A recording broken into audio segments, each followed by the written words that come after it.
And they're off. Last in, first out, Kent Beck for the lead. There's East Harbor along the inside in second. The firster, Belle Voce, moves up in third. And the early trailer in this quartet is Unbridled Sister. She's already 5 lengths from the lead. The leader is Kent Beck. To her inside is East Harbor. To her outside is Bella Voce. Bella Voce now moves into second just ahead of East Harbor. It's a gap of a half dozen. Back to Unbridled Sister. The field makes their way to the far turn through an opening quarter of 23 and 1, led by Kent Beck. Kent Beck a length. Bella Voce turns up the pressure in second. Gap of 2 to East Harbor and far back to Unbridled Sister. The field's midway on the turn. Kent Beck trying to see it through. Bella Voce keeps coming at her. There's room at the inside for East Harbor, and she's sent on through by Carlos Camillo. Off the turn and into the stretch. Kent Beck turns for home with a 2-length lead.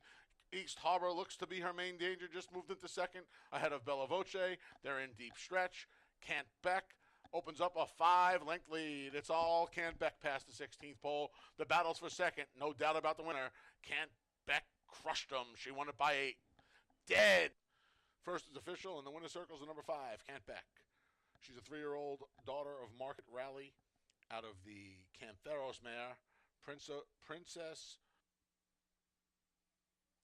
And they're off. Off a touch slowly there was Holy Cowboy. There's Sneeds for the lead. To his outside is Tuckabuck Away. Then the favorite Unflappable Max is 3 wide. Along the inside, our boy Chica moves up along with Holy Cowboy. And at the back of the pack is Blues City. Sneeds emerges with the lead. A host of pursuers from the rail. Our boy Cheekham between there's Holy Cowboy and Unflappable Max is 3 wide through a 22 and 4 opening quarter. Moving up between horses now is Tuckabuck Away. At the back is Blue City. He's just 4 lengths from the lead.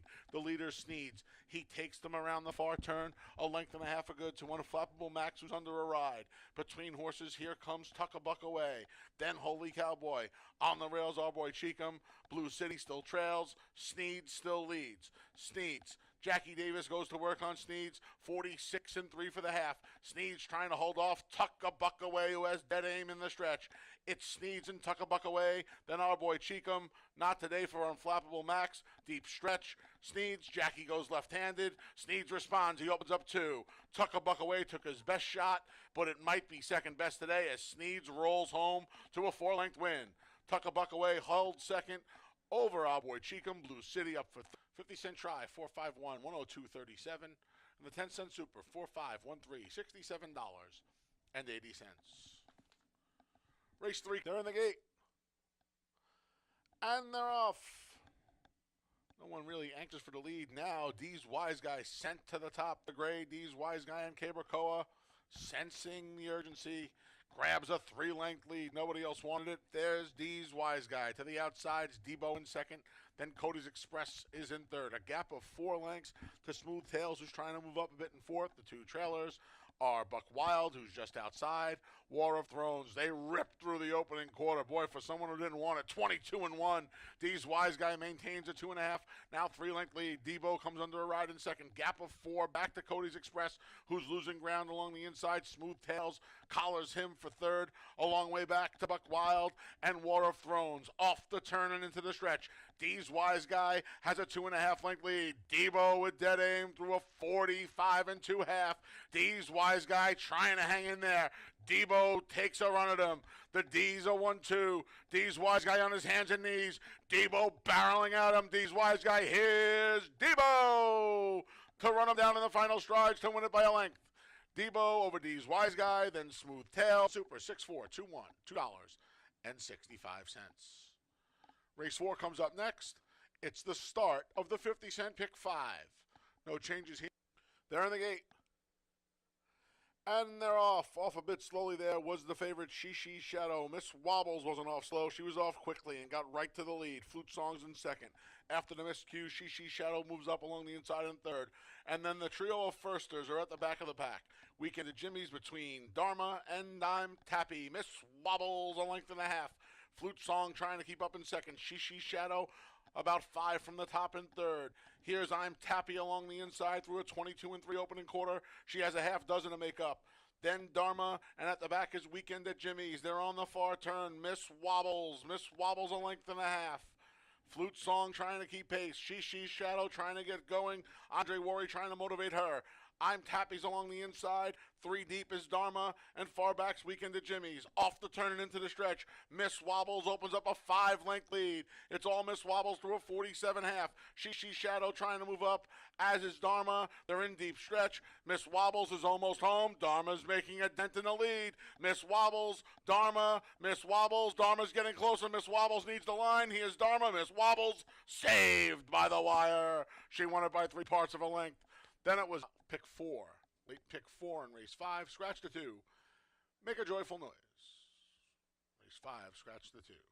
The late pick 4 comes your way in race 5 is Bonfire Diva. They're in the gate, and they're off. Bonfire Diva briefly showed first. Here's True Destiny to keep her company on the front end. Back in third is the returning Super Slide. Along the rail in fourth is the Fabulous Moolah, and Amy's Link is at the back of the pack. Bonfire Diva, a length and a half. Rushing up is Super Slide to attack. Bonfire Diva back in third is True Destiny. 2.5 more to the Fabulous Moolah, who's inside Amy's Link. 7 lengths from front to back through an opening quarter of 23 flat. Bonfire Diva, Super Slide to her outside, trying to press the issue. True Destiny dropping back. She's a half dozen from the front. 3 more to Amy's Link. The Fabulous Moolah trails. They're on the far turn. Bonfire Diva's looking for 2 in a row. Stephen fret like a statue on Bonfire Diva as they come off the turn and into the stretch with a 3-length lead. Bonfire Diva the half in 46 and 4, and Bonfire Diva's 3.5 in front. Here comes True Destiny. True Destiny's getting closer to Bonfire Diva. Bonfire Diva's still there. True Destiny's going to make a race of it. Bonfire Diva, True Destiny full head of steam. True Destiny goes by in the shadow of the wire to win by a length. $15.12, 10-cent super, 3651. $10.35, and the 50-cent pick 3, 613, $22 and a quarter. And they're off. First to show was Thundering March. Now between horses, there's Pot of Gold. The favorite goes to the lead. Along the insides, Uncle Vic challenging and splitting those two is Hot Rod Lincoln. So it's Hot Rod Lincoln to his insides, Uncle Vic. Then Pot of Gold. Gap of 2.5 to Holy Matrimony, who's fourth. Fifth is the Gray. The jig is up.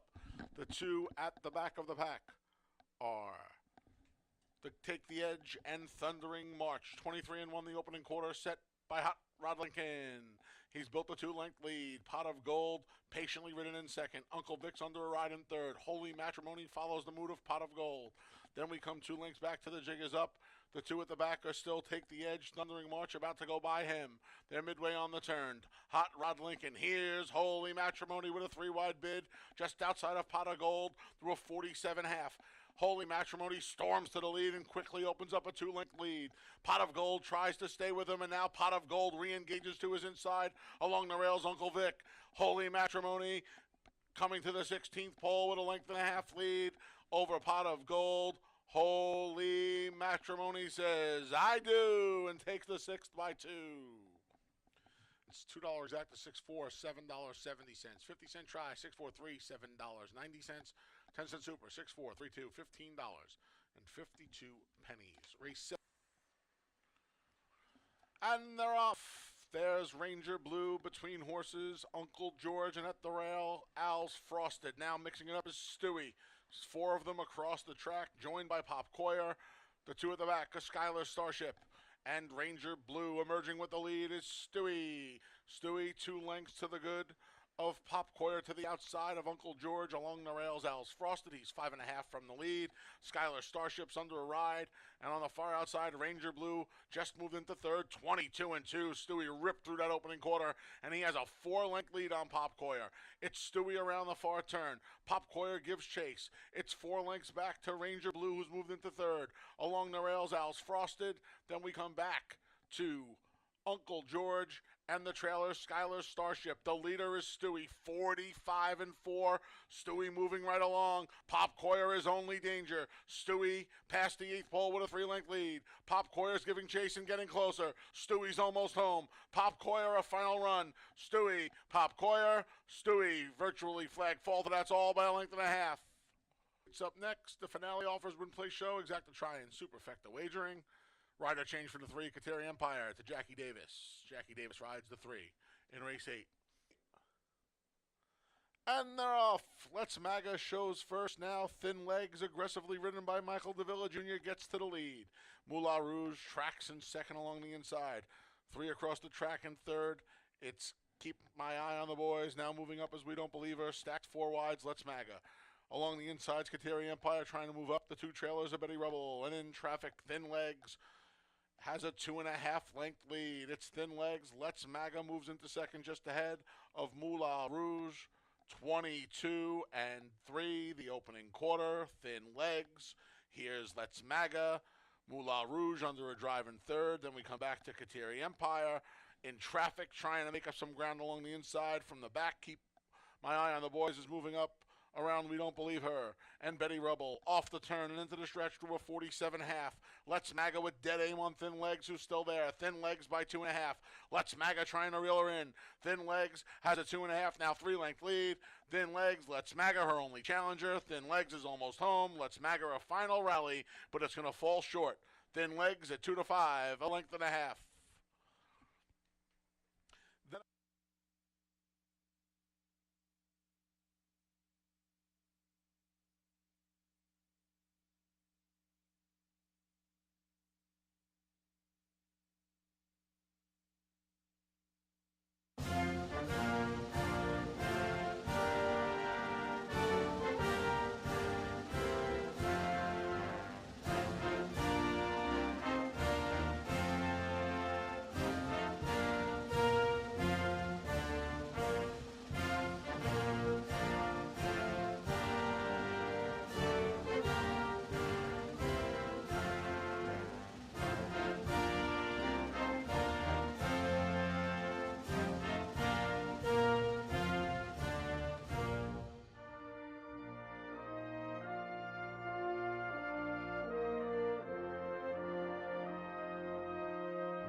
Good afternoon, everyone, and welcome to Finger Lakes Gaming and Racetrack.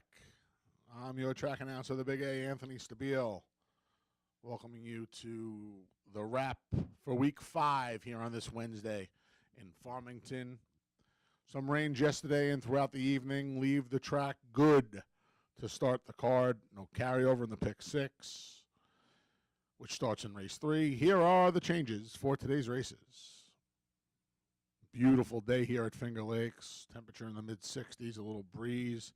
The early pick 4 and early double starting the first. There are no changes in the opener. In race number 2, scratch the number 3, Watermelon Crush. Race 2, scratch the 3, Watermelon Crush.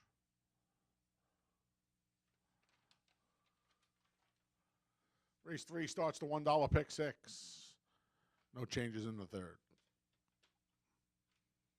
In race 4, scratch the 6, Ritualistic. Race 4, scratch the 6, Ritualistic. Race number 5 starts the late pick 4. There are no changes in the 5th. Race 6 kicks off the final pick 3 of the afternoon. No changes. Race number 7 starts the late double. Please note the number 1, Super Rocker, is a gelding. The 1, Super Rocker, is a gelding in race 7. And in race number 8, the finale, These scratches: scratch the 2, looking grand, and the 4, peaceful persuasion. Scratch the 2 and 4. Again, the track is labeled good. Partly sunny skies in the mid-60s here today. Beautiful day for racing. If you're in earshot, come on out. Coming up shortly, the Wednesday edition of Takes from the Lakes with myself and Dave Mattice.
And welcome everybody to Finger Lakes Gaming and Racetrack. I'm Dave Mattice with the Big A. Anthony Stabile, our track announcer. Everything going good? Yeah. Do you? I have a question. Okay. I wanted to get this out with a straight face. But do you miss me when I'm gone for the few days? Do I miss you? I miss you. I miss being here with you. I didn't like it last week, missing the 2 days. Yeah, we have a good time. We do. I genuinely miss you. I look forward to driving up here on Sunday. I wasn't expecting this at the beginning of the show. I'm sorry. I'm a little wobbly today. Okay. Well, understandable. Maiden Showcase Day. We got some maidens today. 5 maiden races. I was a little excited. I'm a little excited today. We have 2 turn races. We didn't have any yesterday. How many have we had this year? Just one? Two. Two? The 3rd and 4th on Memorial Day, and then I think the 4th and 5th today. Yeah, we'll start 4th and 6th, maybe. You'll start seeing them a lot more. A mile 70 is a very common distance here at Finger Lakes. Just the 4th, actually. Yeah, mile 70 is a common distance. Yes, that's what they've all been so far. Yeah, they have. I mean, it's just sometimes we get the mile 60. Of course, our biggest race, one of our biggest races, the New York Derby, is a mile 16th later in the year. Yesterday, I mean, I'm kind of on the Michael Davila bandwagon. I mean, he's on fire. Yeah, he's riding great. I haven't seen really well, and it's good to see. Michael's had a lot of bad luck throughout his career, a lot of injuries that he's had to overcome. And very good rider. Good to see him doing well. 3 yesterday for Michael Davila. It's a hat trick. You follow hockey? I do. My Rangers did not fare too well last night. It was only a matter of time before the overtimes bit him in the rear end, and it happened last night. 4-0 going into last night into the overtime, and then very, very quickly into the overtime it was over. Minute and a half. It was done. They looked tired.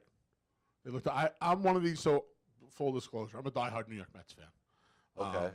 I see a lot of Mets fans around here. By the way. I'm a diehard Mets fan. The Rangers are my second team that I root for, but they're like Secretariat poll, second to the Mets.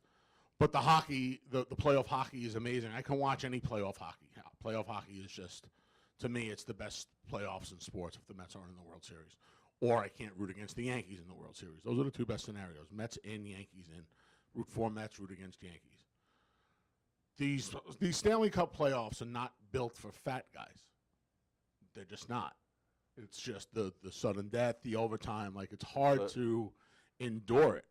You get stressed watching the game? Yeah, I get stressed. Do you bet on them? I invest. No, I don't bet sports anymore. You're just a big Ranger fan. Yeah. Well, not a big Rangers fan, but like, if I invest, I invest. Like a lot of my friends who don't watch wrestling think it's ridiculous how much I invest in wrestling.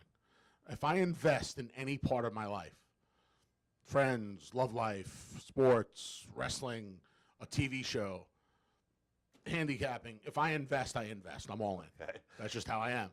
So it's hard for me to like, oh, the Rangers lost. Like, no, it's me throwing things in my hotel room last night at 10:30 at night because, it's they're going to 40-second shifts. I understand everybody's tired, but you get caught in these shift changes. It's not a good thing. Is that part of coaching? They're tired. We're not here to. They're tired. It's funny because like part of what we do is evaluate talent, right? Yeah. So I think I know everything. I've also been a very good player of fantasy baseball in the past. Yeah. They're tired. Like if you watch a horse that's had a long season, you watch a horse that's coming back from a layoff, they don't look fit. Yeah. When they're off the layoff, you're evaluating an athlete, right? Yeah. That's what we're doing.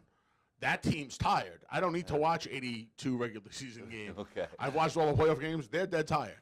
Whether that they can gut through it because they've all taken that same path, we'll see. I'm not a big hockey guy. I mean, I'm from up there, hockey country. Right. But no, football, NFL football, I'm all in. And everybody knows I'm a big Patriot. We were talking about being tough and wearing pink. How about being a Patriot fan of Western New York? This Bills Mafia around here. Yes.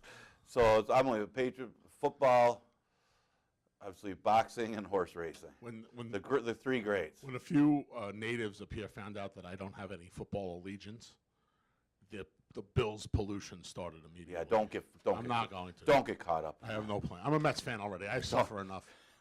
I suffer more than enough.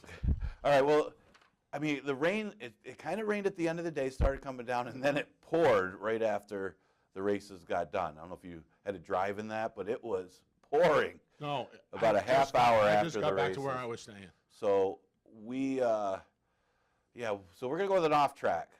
Maybe drying out a little bit. Hopefully the rain holds off. There is a chance for some more showers today. But starting off with good and expect an off track at least the first few races. Yeah. Okay, first race of the maiden races. We'll start with fillies and mares going 6 furlongs. Start off that early pick 4, which has been a good wager. Yeah, you get a heavy favorite, and I am not going against this horse. And it's hard to see her getting beat unless she gets off slow. And I'm talking about Sky's winning bid. Yeah, I picked her as well. We talked about this yesterday, and you're Italian, right? Yes. Gabarost. I'm not from Italy. Gabarost. I don't speak Italian. Gabarost. I am Italian. I don't know what that means. Is a hardhead. Okay. That's me. I'm a Gabarost. If that's a Sicilian way. Testadora is what you would hear from like an Italian. But I use a lot of Sicilian slang, so I'm a Gabarost. Okay. I was preaching about how the Ferraro Firsters have not been winning and went ahead anyway and picked the Ferraro Firster yesterday. I'm not doing it anymore. Because obviously there's a chink in the armor over there, and that's it.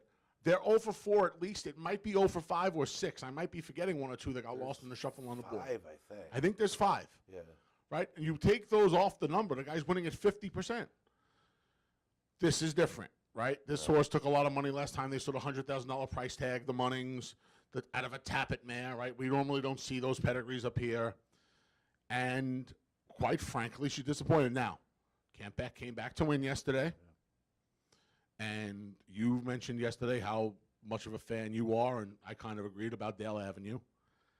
Lasix blinkers.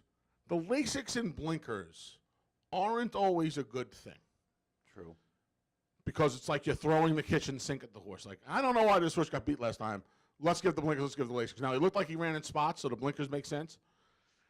I like when guys and gals run their horses naked without the Lasix first time, just because I don't like giving a horse Lasix to give him Lasix. I picked this horse too, but this was, again, like yesterday when I picked that firster, more of a function of me not really trusting anybody else in here. Well, now now the horse is a second-time starter, so doesn't fall into that category. And look, you're getting 1 to 9 on the board right now. Wow. When they get on a horse, they really get on a horse. It's hard to think anybody should be 1 to 9 in any race here. I don't know. I went Cozy Magic for second. Okay. The thing is, I'm looking at Hillbilly Lady is my long shot. I got her for third, and then Vroom Vroom has got some room to improve. One thing I like comparing Cozy Magic's race to Vroom Vroom's race. One of the things I like better is you're talking about a 10-horse field versus the 6-horse field. I thought Cozy's Magic at least ran better in her race than Vroom Vroom did in hers. That Cozy's Magic's got the room to improve as well with second start off the layoff. That's how I saw that one. And then Hillbilly Lady, you got to think the horse has got to improve off of that race. You like the work since the race? I like the work. I like the Lasix. She was. Remember, I've been saying we don't really want. I don't think you want it to be inside. You also don't want to be 4 or 5 wide in your debut. And I thought that for a horse, making her first start last time, for the first 3/8 of a mile, when you consider her trip, now she had to handle moisture in the ground in her debut, and she has to do it again today. I think that's a good thing that she had to deal with some wet track in her debut and now gets it again.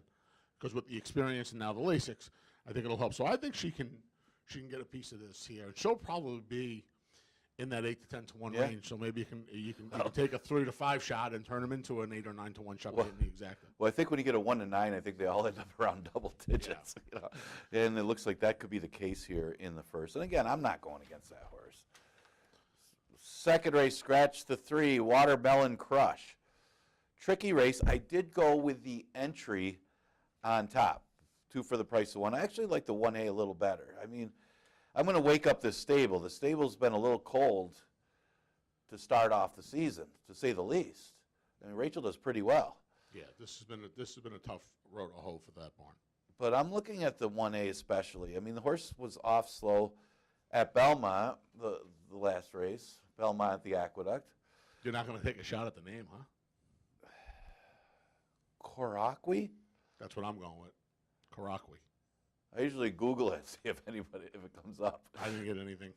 Yeah, I don't. I'm going Korokwi. Korokwi. Maybe call Rachel, ask her. I don't know, but was off slowly, never in it, an off the turf race. I'm going back, and nobody in here is even close to the number that this horse had going 6 furlongs in February. And the race is not horribly getting beat. Let's face it, this is not a good. I would say they're not fast horses.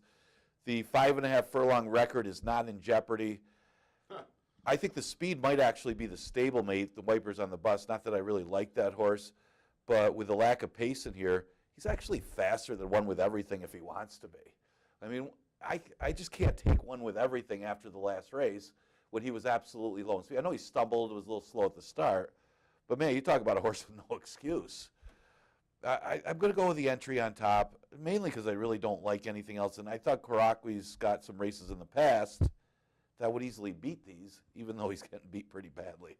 It's one of those races where who's the best of the worst. And I don't want to say that offend anybody by saying that, but it's not a strong race. No, it's not. And I'm going to go with the entry on top. That was a nice way to say it. Okay, thank you. Trinket Solo's got the room to improve. Was a beaten favorite last time and lost all chance at the start. Not saying that the horse did any running after that, but the start really crushed the horse's chances anyway. Maybe needed the race, probably a better distance today. Looks like the other one, and you can see this one bouncing back. You like this one? Yeah, I actually talked to Rob's dad about this horse a few weeks back, and they said that they left the horse here with Lisa Reed and Chris Progno. Lisa's starting to catch up. Lisa's starting to heat up. A win the last 2 days. This horse, like you said, Dave, perfectly, just had no chance after the break last time. It was over, especially on 4.5. Now it's 5.5. Not that Warry did anything wrong, but Caberco is going to climb aboard, our leading rider. Yeah, I mean, I put One With Everything second. Believe me, I grudgingly wrote that too on the program. I did not want to write it, but the truth of the matter is, there's an outside chance he gets loose in here, and that might be enough. So I went 4-2. I scratched the Watermelon Crush was my third horse scratched out, so I went 4-2-1. Okay. Yeah, my hopes is, you got an entry in here, and it's a owner trainer entry, that the one's going to be aggressive. Usually that happens when you got one that has It's supposed at to least happen. a tactical speed. Well, we thought that horse was going to leave last time, and he didn't. True. Don't always know. Third race, allowance race. Let's see, horse racing handicap, and there's some assumptions in there when you're trying to picture the race. Yeah, of course. What each horse does. You have to. What each horse does. Yeah, it's part of the handicapping. Pick 6 starts. Was there one ticket that was won it yesterday? That's what it seems like, right? After the console. Only one was covered. Yeah. I don't know if there's more than one tickets, but only Thin Legs was covered, and Michael DeVille got him home. Yeah, congratulations if you hit it yesterday. Now, we had a sealed racetrack that last race. Did speed get better when it rained the last two, or did those horses just kind of overwhelm the field? Well, you were pretty confident with Thin Legs and said you would single her, and she won pretty easily. Well, I thought she could get loose in there, and look at the last race, looked like the main speed. But again, that goes in as a fast racetrack in the last. If you're taking notes, I would put that as an off track. I would too. I mean, maybe even say good for the with last the seal race. on there. It was fast and sealed for the last. Right, but it's going to go in the program and form as fast. And if you're taking notes and if you're really studying and putting your own notes, I would say it was an off track. Okay. Because it's not going to go in the horse's record as winning on an off track. Correct. Third race, this was a tough one. And I don't love this horse because he doesn't win a lot. Just kind of gets up to be second and third a lot. But I'm looking at the numbers and I'm looking at the pace scenario, and I just think Devious Banker is going to get a trip. And that's how I'm looking at it. He's one of those horses I think he could key on in here anyway. But I think maybe today he could get the trip to finally get up to win. Let's say Coach Bahi kind of put away the other speed. Devious Banker doesn't really have an excuse not to win because I thought Coach Bahi might have got softened up a little bit. But he still ran well to be second. I'm thinking Golden Rain and CJ's Grand Slam, and even Stone Guitar is going to try to push, but I don't know if he's fast enough. I'm thinking you're going to get a pace. It's 6 furlongs. It's going to take its toll, depending on how the track plays today. I know a lot of times when we get these off tracks that, usually from sloppy to muddy, they slow down here at Finger Lakes. Mm-hmm. When we go from good to fast, they speed up, and speed gets good. Okay. It's kind of something to keep an eye on. But Devious Banker, I think, might get a trip here. I'm going to go with that one on top. Tacony Road, I'm not giving up on. This is the last time I'm going to use the horse. Divorce papers are ready for him? Yes. But this is the horse's best distance. I'm so full of it. I have so many levels with humans and horses that I might as well just buy a paper What, shredder. you're at just this done point. with? I try to be done, and I just keep getting sucked back in. Yeah, I fall. Well, he got into a little trouble. She got into an excuse. Yeah, and that's the thing with Tacony Road. And the horse didn't do much running last time. But there's some reasons to like the horse today. Number one, the off track. And the big thing I thought was the distance. This horse has performed really well at 6 furlongs. 3 wins and 4 starts and 3/4. And again, I see a pace scenario here which could favor these horses that are running late. CJ's Grand Slam's got the rail. If Golden Rain's not in the race, I would really like this horse. Really like this horse. But with Golden Rain in the race, I think it really compromises chances. And Noble Journey, not sure how good this horse is. Looked good. Running second to the stablemate New York Anthem, who ran a pretty quick time in a good race last race. Now moves into the allowance condition. I don't like the post, but I could see the horse improving. I liked everything about his. I put him on top. I you liked did? everything about Okay. Noble Journey's last race. Yeah, it was his fastest figure he's ever run. It was 6 months, 6+ months. Like you said, stablemate beat him. He made up a lot of ground. I think there's a lot to like. He brings him back quick, just 9 days, just 7 days. I think that's a good sign. And there's speed in here. Like you, if Golden Rain wasn't in here, I would have picked CJ's Grand Slam. Yeah, me too. But he's in here. So I put CJ's Grand Slam second and Devious Banker third for everything you said. But I think Noble Journey gets a good setup too because he has enough speed to be close, right? I know his last 2 starts he wasn't, but if you look back at his card, he doesn't have the speed these horses have, but he doesn't have to be 8-10 lengths off the lead. He could be 3, 4, 5 lengths off the lead. And I think with the race under his belt, and it worked, by the way, yesterday, the John rode Stewie, Yes. and Stewie got the money. Yes. It worked yesterday. Yes. We both sat up here, talked about it. Nobody picked him. We still didn't pick Nobody him. made $1 with the We still horse, didn't pick the horse. and he galloped. John DeVille climbs aboard here. I think that's a really, really good sign. Yes. So I went to Noble Journey. And that's the other thing.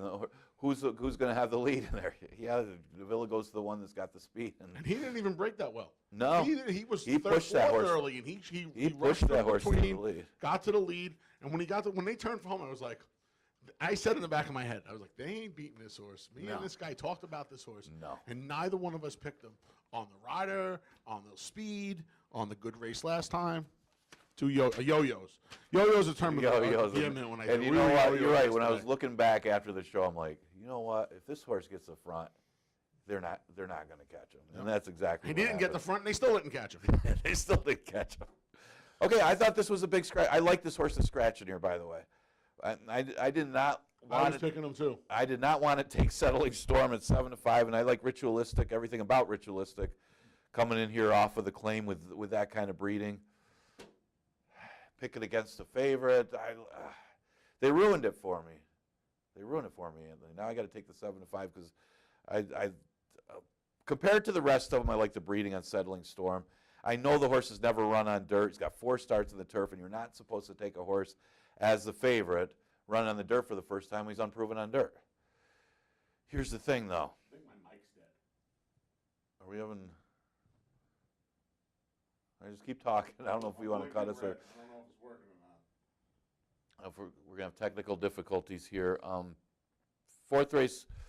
Well, we'll keep going. Maybe we could talk through my mic if that mic does go dead. This yesterday. What's that? We joked about that yesterday. I just started talking into your shirt. Start talking. Yeah, I'll just pass it over to you. Settling Storm. The thing about this horse is he's got a really good number for an off track. Even though he's been running on turf, he gets an off dirt racetrack today, and I think that helps if we remain an off track by the 4th. Here's a horse by Tonalist out of a dam by Stormcat. The dam only ran once and did win on the dirt, by the way. So there's some things to like with Settling Storm. And let's face it, the horse is a proven runner. Can she beat these on the dirt coming here to Finger Lakes is another question. I'm saying that she can with Ritualistic out. That was the other one I liked. So people would have lost a lot of money that Christophe Clement would ship a horse to Finger Lakes, and I wouldn't pick them first time. But here's what I can tell you. This thing's dead. Hopefully it's loud enough Okay, loud. Go into your microphone. This horse has a dirt pedigree. And this horse went to Gulfstream, came back to Belmont, and went back down to Gulfstream. And never once ran on the dirt. He's by my favorite horse of all time, Tonalist, out of a Stormcat mare, an older Stormcat mare. I think she's 21, and never ever tried the dirt. She may beat these horses based on her pedigree, but I can't. She's going to be 1-5. With Ritualistic out, she is going to be 1-5, and I couldn't do it. I don't blame you for doing it. I couldn't do it. I put Jayla on top. She's the only other horse I could possibly pick in the race. I watched Turn Up the Music's races down south. They weren't that good. Like I said, I'm not picking the turf horse who's going to get bet off turf races, never run on the dirt. Jayla's consistent, and we'll see what Jayla can do. Yeah, that's the Settling Storm. Yeah, the one I picked second was Turn on the Music. Turn on the Music, first time out, was actually a pretty good effort on a muddy racetrack, only beating a few lengths. So I'm going back to that race to use that horse for second. But you're right, they are probably going to bet the one, Settling Storm, pretty heavily in here. And that is one of the kind of the old adages, the turf to dirt.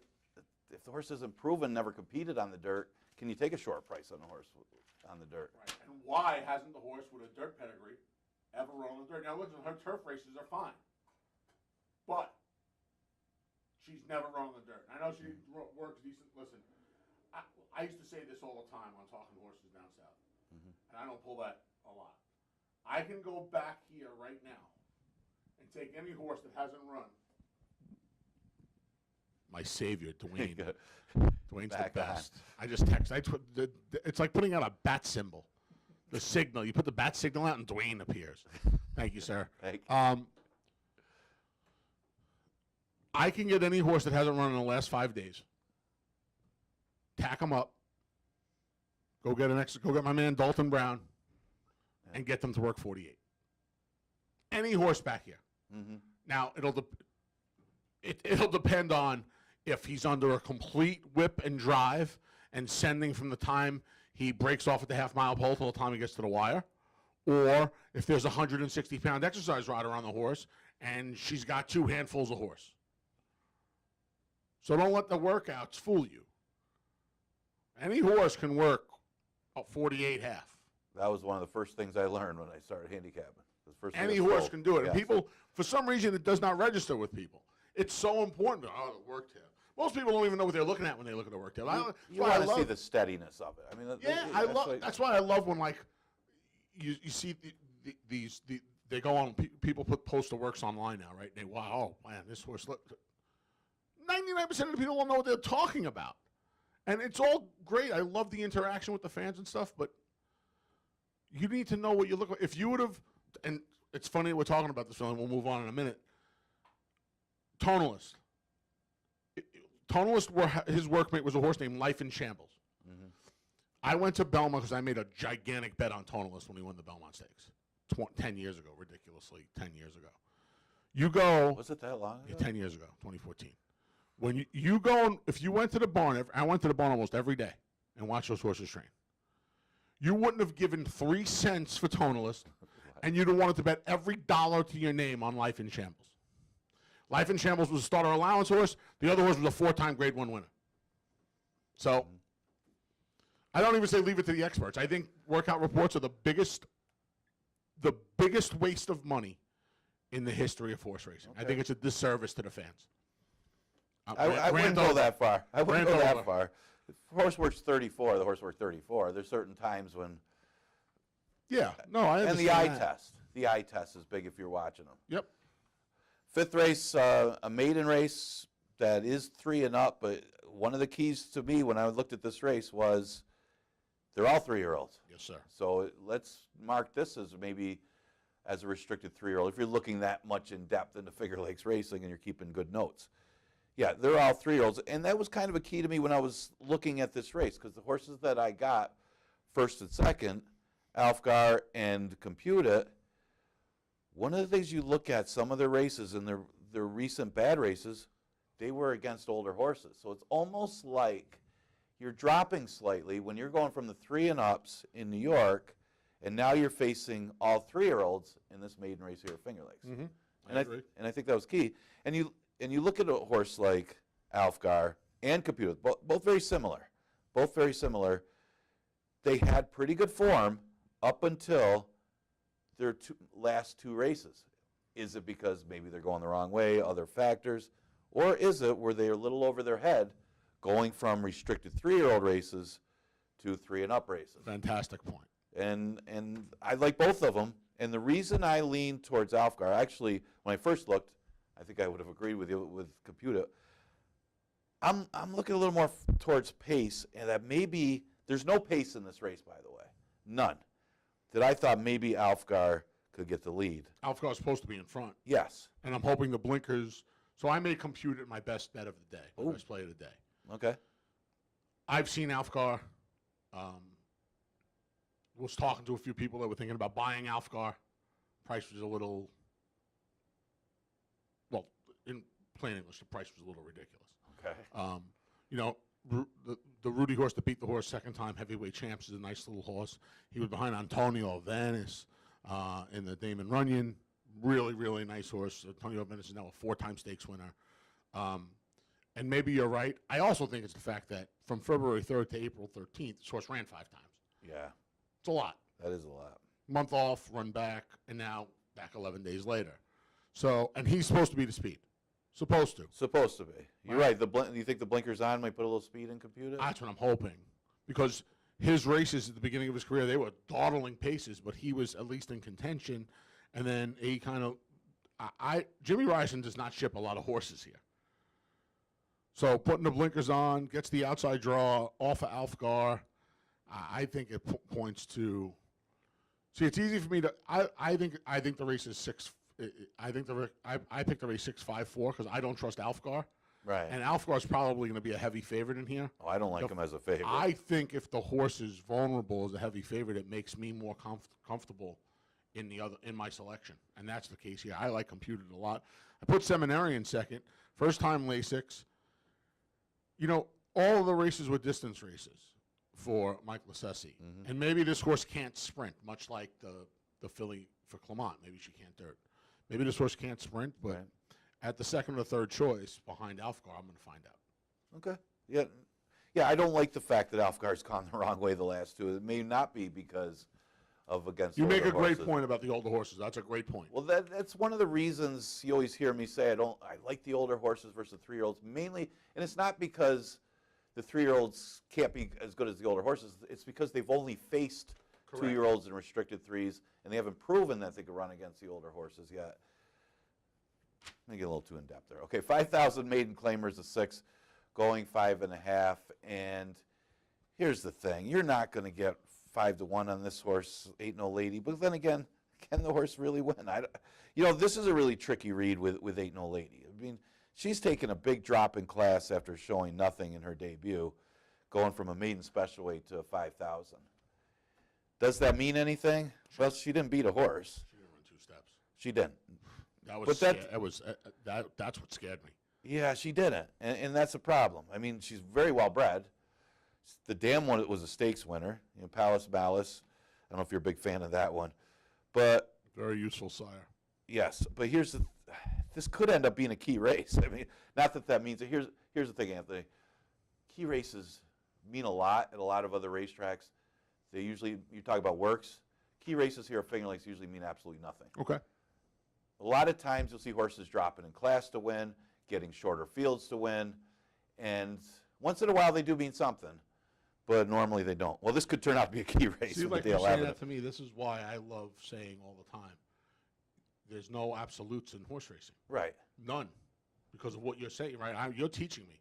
But it means if you're more. foolish enough to think you know more than somebody else who's been here 20 years, you're an idiot.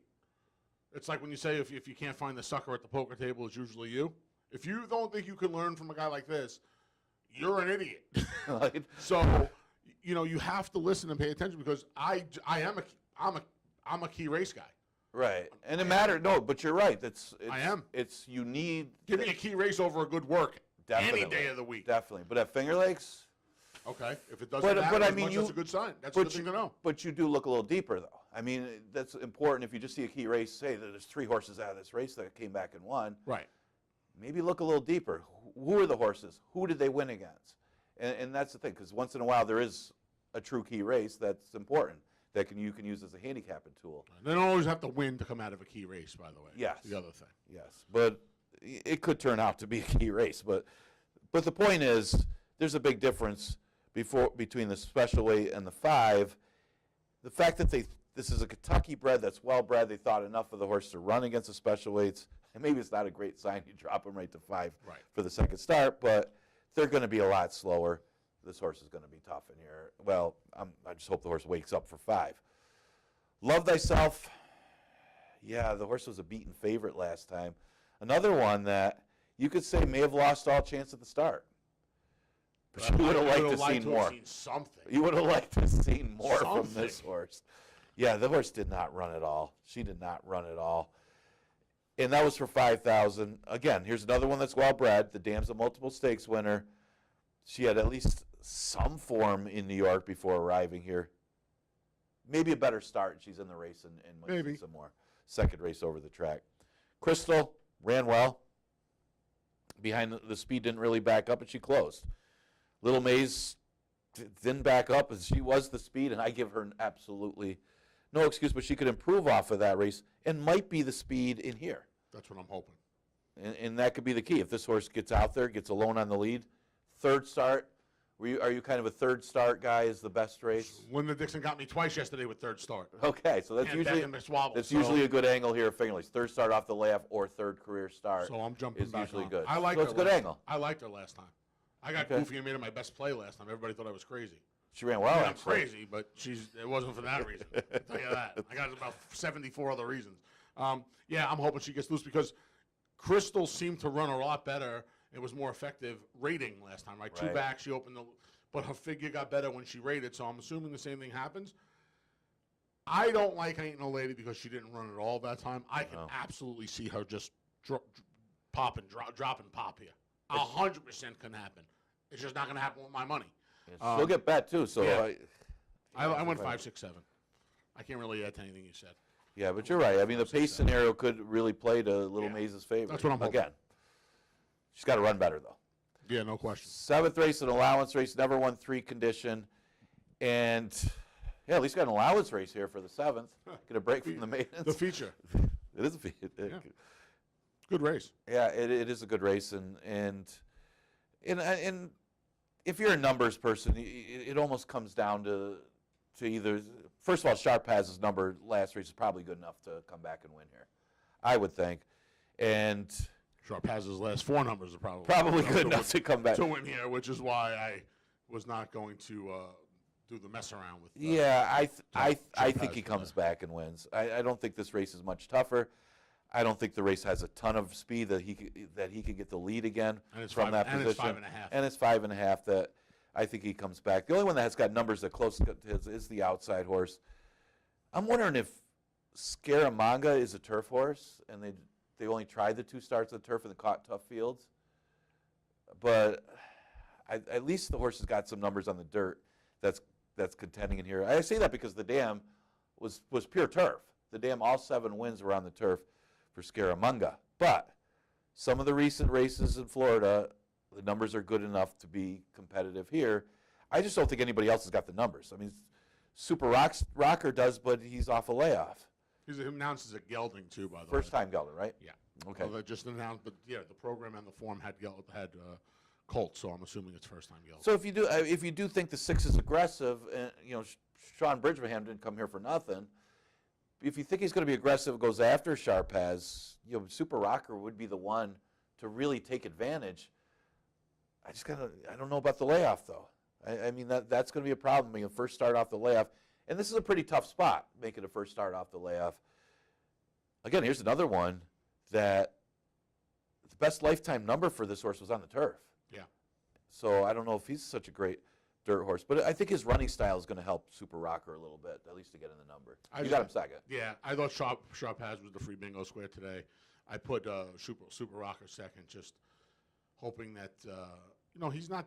It's funny because he don't have a lot of ones on his cards, but he's not that slow. So maybe he can be 3-4 lengths off the lead. Yeah, and just pick up he's the sitting paces, pounds. whoever's chasing after Sharpaz, and then a little Fighter Kite. I thought Fighter Kite ran well off the layoff last time for Ralphie D. These wise guy obviously did not come back and run well yesterday, but the 3 races with Lasix are better than anything else he did, and I'm just wondering if that helps his cause a little bit. So I went 2-1-4. Yeah, the other one I used was Kingdom on Pause. Another one that I don't know if dirt's his best surface. Sometimes when they run over the dirt, they need a race over the dirt, even if that's not their best surface, to run at least a little better. He did have a little trouble in the race, but I don't know what his running style is. Yeah, I don't know. Is he a chasing? Is he going to sit I don't a think they pocket know what trip? his running style is. That's the problem with that horse. Jackie for her brother Eddie. Yeah. 8th race, Scratch the 2, Looking Grand, and the 4, Peaceful Persuasion. This is a race. When I first looked at it, I said, I do not want to take a favorite in this race. I do not want, I'm going to just, I cannot, I'm looking for a price. This is the type of race you take a price. But then you look at the pace scenario. Zuka Race is a horse, I think, that needs the lead and is too slow to get the lead in most of his starts. He's not too slow to get the lead in this start. But he should get the lead, and that's my point. I think he gets the lead in this race, and I think he's got a tactical edge. And he's chasing last time and faded his first start off the layoff. Today, I think he gets the lead, and I think he wins. Peaceful Persuasion out of here. They better tie him to the fence to stop him from getting a lead today. Yeah. I mean, he's getting the lead, and I thought the same thing you thought. He's supposed to get, now that with the scratch, I like Peaceful Persuasion a lot Right, I for like that the horse, reason. too. But now it looks like he's just supposed to get in front of these and not stop today. Yeah, and that was a problem. I think who was the pace scenario last night? I mean, East Coast Girl kind of just laid over the field. East Coast Girl that shouldn't even have counted. Yeah, so you're kind of chasing a little bit. You're not, and the more you're a speed horse, the more you're chasing a horse. I want to talk about that margin too, by the way. That was more than 12 It lengths. seemed like it, right? I'm sorry. No, but it was. I don't want to pick on anybody, but I claim foul on that margin. No, it was 12 lengths at the end, but I think he was kind of easing up on well, he was easing up on horse. But the point is, anybody that's coming out of that race, you can almost draw a line through the last race. And the other horse that I use for fourth, She Speaks Well. You know, one thing you say about She Speaks Well, he's only 3.5 lengths behind the second horse. Yeah, they were bunched behind the winner. But that might put him in the super here. Sure. Oh yeah, absolutely. I mean, you didn't use 4 horses, so maybe you use a fourth. But Hardly Working is another one that might be the closest one to Zuka Race Early. Maybe. Supposed to be. So maybe the pace is slow enough that they go 47 and change to the half that keeps Hardly Working in the race. And that's why I use them second. Maybe they just run 1-2 around the racetrack and nobody can close in here. Nobody's really good enough to close in here to win. I put Reunion Tour second just for this fact that he's in for the waiver. He gets Mikey Davila. Yeah. And his lone win at a 37 try. I mean, I think everybody thinks this is a distance horse. His lone win came at 6 furlongs. Right, it did. It did. So he's hit the board in 2 of his 5 starts, 4 of his 6 here at Finger Lakes. I put him second. Yeah, if the pace scenario goes like we say, that's how I see it. Zuka Race.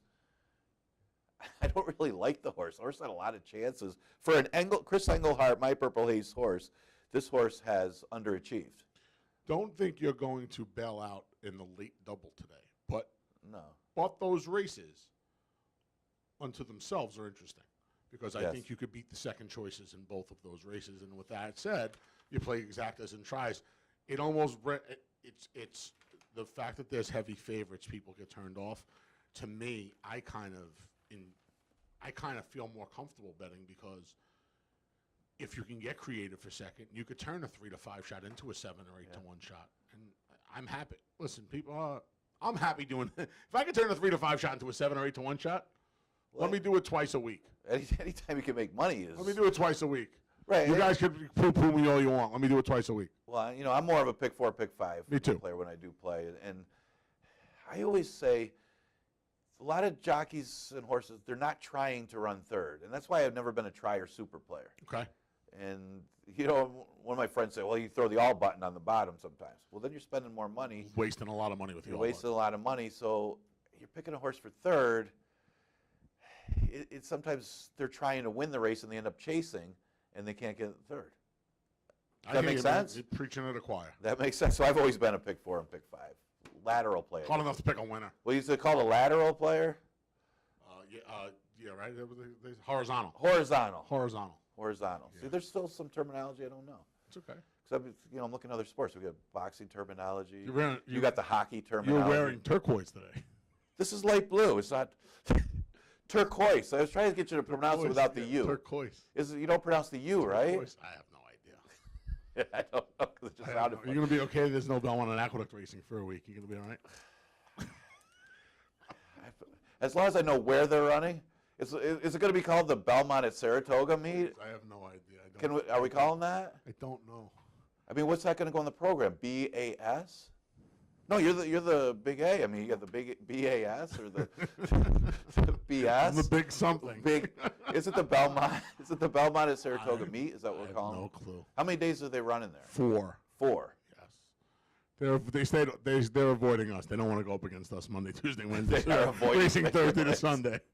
I'm sure they're They don't want to Finger run Lakes. into me. Did you look at the hotel prices around Saratoga? I did. I'm a little aggravated that I didn't spec and go. Not go up that way. You couldn't catch me. You couldn't drag me up there. I'll be at Mohegan Sun. Okay. Good place to watch. Of course, you could watch the Belmont right here. Yep. The Belmont at Saratoga meet right here At Finger Lakes. The BAF. The BAS. The BAS at FLGR. That's FLGR. So yeah, watch out. Anthony's got to get up there to call some races and Yes. do the post parade. Hope everybody enjoyed the show this week. We are going to be dark the next few days. Next live day will be not till Monday. Come on out for simulcasting, though. And I'll miss Anthony and everybody else till then.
The field for race one's on the track.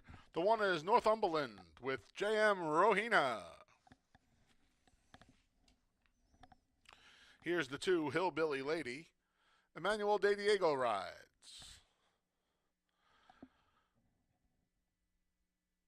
The 3 is Vroom Vroom with Kevin Navarro. The 4 is Cozy Magic. Jeremias Flores is in the saddle. The 5, Sky's Winning Bid with Cabercoa. And the 6 is Dreamery with Carlos Camillo. Welcome to Wednesdays here at Finger Lakes. I'm the Big A, Anthony Stabile. High atop the finish line for today's 8-race card. Featured race 7, nice allowance race, a bunch of maiden races, so we'll see. It is graduation time, so we'll see some thoroughbreds graduate from the maiden ranks this afternoon, at least 5 of them. And I think Sky's Winning Bid will be the first of the 5, 1 to 2 currently on the tote board. The Michael Anthony Ferraro barn has been guns blazing. The chink in the armor has been first-time starters. I believe they're 0 for 5. If you were to take that number off of his total, he'd be winning it well over 40%. And Sky's Winning Bid raced okay. Can't Bet came back to win yesterday. Dale Avenue's been good. So blinkers on, Lasix, even shorter price than last time. Hate having to take the short price, but it was really hard to find anybody else in here. So I landed on Sky's Winning Bid. Think you can get a little bit of a price for second. At least I thought the horse would be a little bit of a price. Hillbilly Lady, along the same lines as Sky's Winning Bid. I think she'll improve off of her first start. She was 9 to 1 into New York. Shipper, Find Your Joy, who got the job done. World Bank went to the lead that day. Shishi Shadow ran a bad third yesterday, but we'll see if this filly, who was wide throughout from the 6-hole draw, can improve. She gets Lasix from Mike Lascesi, who's having a really good meet with limited number of started so far, and has a bullet work back on May 23rd here over Finger Lakes main track. 6 to 1 on the 2, Hillbilly Lady. Wrap it up with Vroom Vroom. Not just because I like to say it, but James Aquilano horses have been running well. This horse looked like, even though at 3 to 5 last time, she just got tired. And, you know, she was gone a lot longer than the normal 6-month break. She was gone to almost 10 months. And she has sprints last year that make her competitive here. I don't know if she can win. And as the second choice, I would try to split the exacta with Hillbilly Lady, but I would probably play the race 5-2 exacta and then a 5 over 2-3 try. 2 to 5 on Sky's Winning Bid. Early pick 4, early double kickoff here. We'll remind you of a couple of things. The most important being free PPs, courtesy of Equibase, over at fingerlakesgaming.com. Each and every racing day, Monday's PPs will be up sometime tomorrow evening. You can get today's right now. Just go to fingerlakesgaming.com and head over to fingerlakesbonusbets.com. We have a promotion going on now for new accounts only. You deposit $100 and bet it within 7 days. You'll get $50 back. Just no show wagering. Head over to fingerlakesbonusbets.com. Again, start the day with a track labeled good. Maiden's going to go 6 furlongs to lift the lid on the Wednesday card. Post time is in about 3 or 4 minutes. Best of luck in the early pick 4 and on the day here at Finger Lakes Gaming and Racetrack.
Post times in a minute. 1 minute.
The field for race 1 is behind the gate, and it's post time.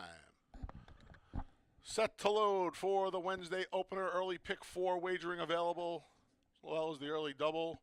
In goes Northumberland.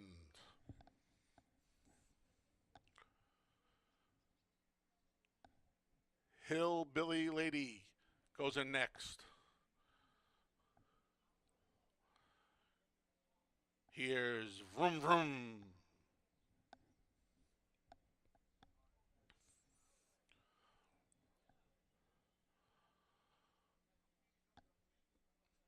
Cozy Magic's next. Don't forget, free PPs courtesy of Equibase at fingerlakesgaming.com for all of our live racing days here in 2024. Your odds-on favorite, Sky's winning bid, balks a little bit. Acts up just a touch. Fantastic gate crew here at Finger Lakes. They'll reset the Daughter of Munnings.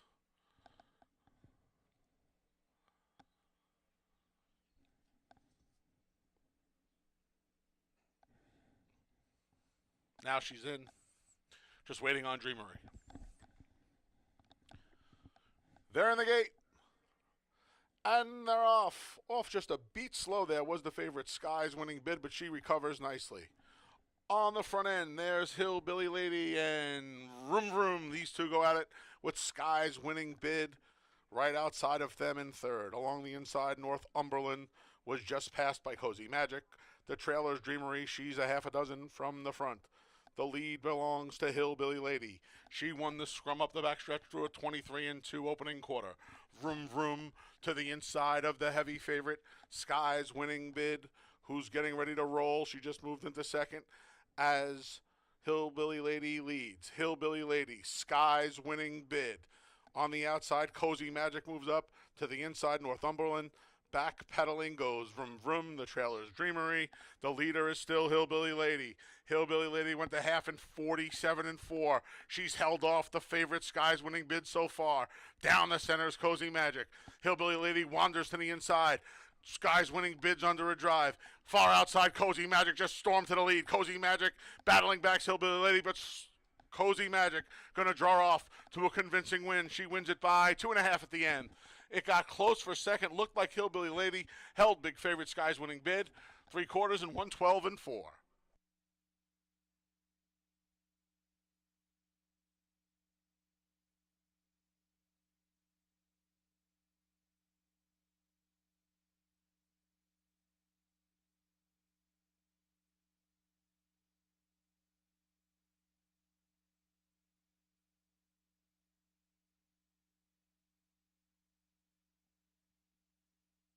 For Cozy Magic first, it's a photo for second.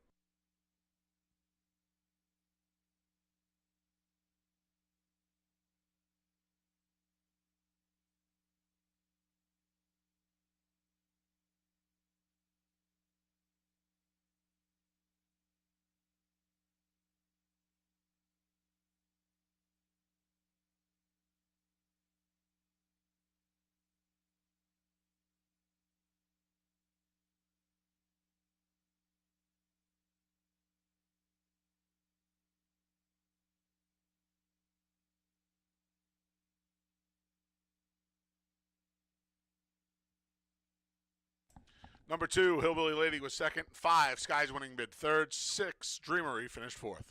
4-2-5-6 in the opener at Finger Lakes.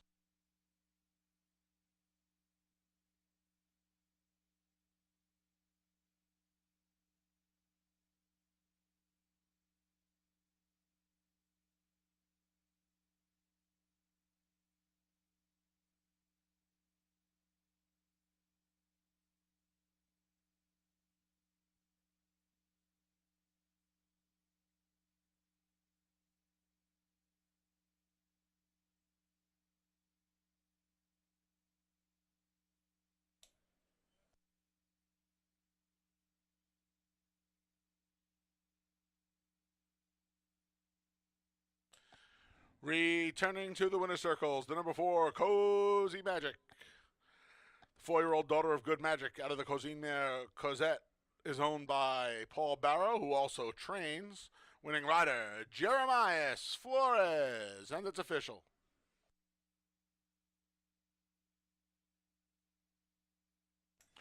$2 exacta 4-2, $158 even. 50-cent try, 425.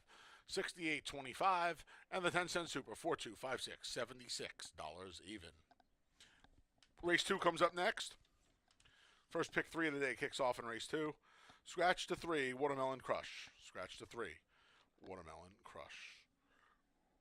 Race number 2 comes your way in just over 22 minutes.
Folks, don't forget, next Saturday, June 8th, the 154th running of the Belmont Stakes comes your way. From Saratoga Racecourse. Come join us here at Finger Lakes Gaming and Racetrack. Gates open at 10:30 for a 10:45 first post from Saratoga for the 154th running of the Belmont Stakes. Also, we're racing Monday to Wednesday here at Finger Lakes now. Come on out Monday through Wednesday. Free pass performances courtesy of Equibase available each and every racing day at FingerLakesGaming.com. And don't forget, head on over to FingerLakesBonusBets.com to open up a brand new account.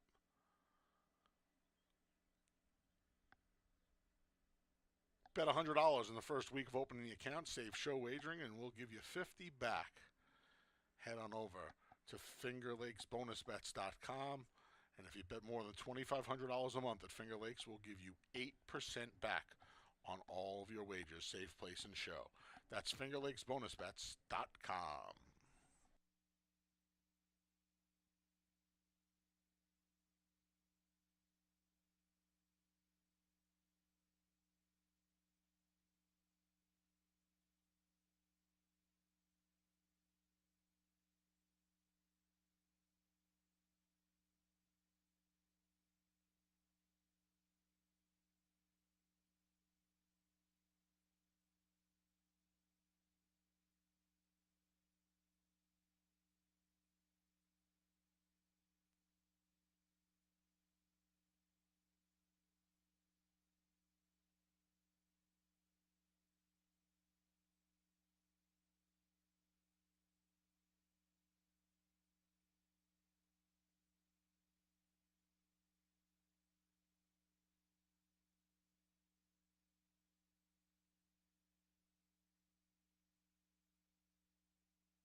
Okay, horse in the paddock for race number 2. A little bit of an upset in the first as we go to the second. 5,000 maiden claimer going 5.5. We do scratch the 3 Watermelon Crush. And look at the border now. You do have some early money on the entry. I did like the entry. You do get 2 for the price of 1, especially Karakwi has faced a little bit tougher maidens in the past. This one does take a drop in class. We have a couple that drop all the way to the bottom. It's a significant drop in a sense of what he's been facing in New York. Also, you go back to a race in February 24th, earned a 60 buyer for that race, getting 3rd. That race is good enough to easily beat these. Was behind 2 numbers that were in a dead heat. It was off slowly in his most recent race in an off-the-turf event at the Belmont Aqueduct meet. So Gorakni is coupled with the wipers on the bus. Would figure wipers on the bus to show some speed in here. There's the one with everything was able to dictate things last time as the main speed in 23 and 47. You would think that the wipers on the bus could get out there in 23 and 47 or even quicker to at least push the pace to help out with the stablemate because you got 2 owner-trainer entrants in race number 2. So the entry right now getting some play, and deservedly so. One with everything, I thought might get a little overbet in here unless he's able to get out there alone on the lead again. Maybe can hold on better. But was it the strongest the field he's up against? He did stumble a little bit at the start. Was a little slow at the start last time. But no real excuse as far as not winning that race as the fractions were extremely slow. Big Hutchie was able to come up the inside. Probably would have won by more if he didn't come up the inside and it was a little tight in there. If he would have come on the outside, probably would have won by 2 or 3 lengths. So one with every, he's going to have to run better than what he did last time unless he's really able to get a 48 or something like that to the half. It is another race without much early speed in it. Drink It Solo is another one to consider in here. Drink It Solo comes off a 5th place finish. A little disappointing because he was bet down to be 4 to 5, but let's face it, he didn't break all that well. And he may have, of course, he didn't do any running after that, but he may have needed the race. It is a better distance, 5.5, and he's got races on his paper that would easily beat these. So it's a matter of can you forgive that last race and can you use those excuses for that last race? Because if you can, he would be able to beat this field. Aim supposed for the second Exacta Tri Super Daily Double and pick 3 starts. Scratch the 3 Watermelon Crush.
The field for race 2 is coming out onto the track.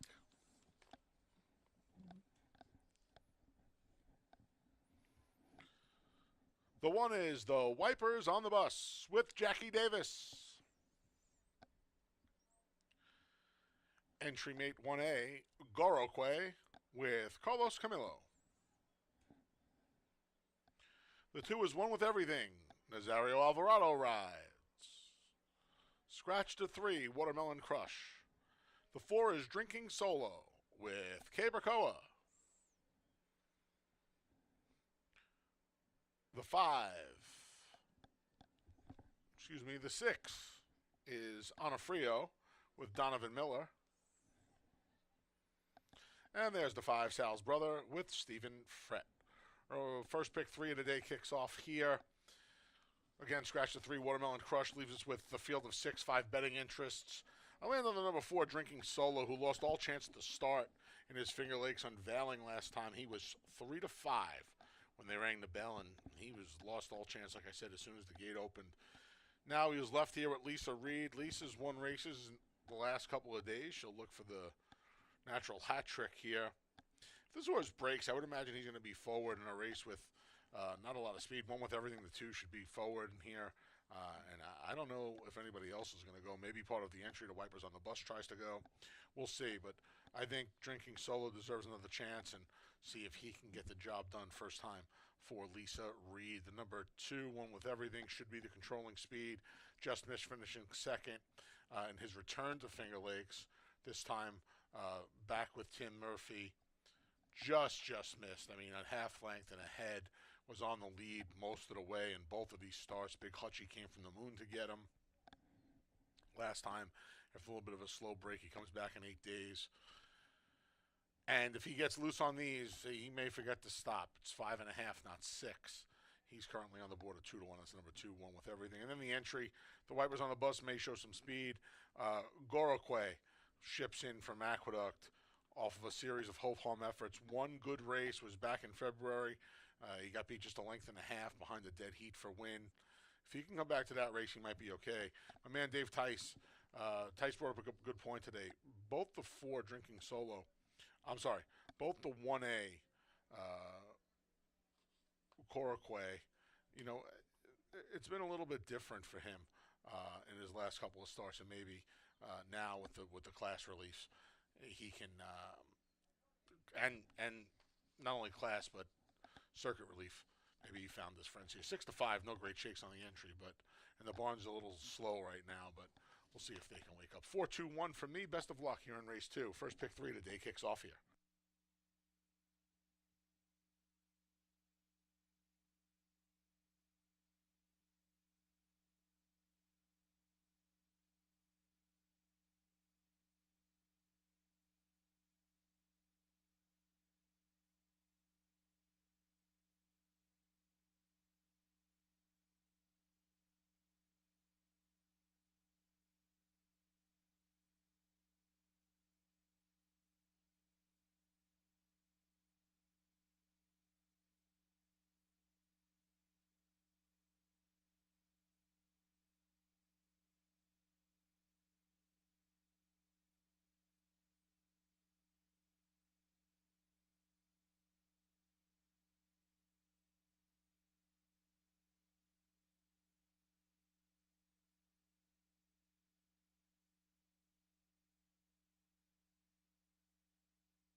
Post times in a minute. 1 minute.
The field for race 2 has made its way to the starting gate, and it's post time.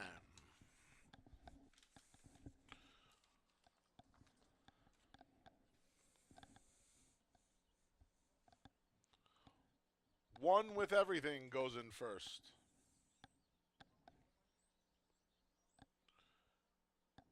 Here's Drinking Solo.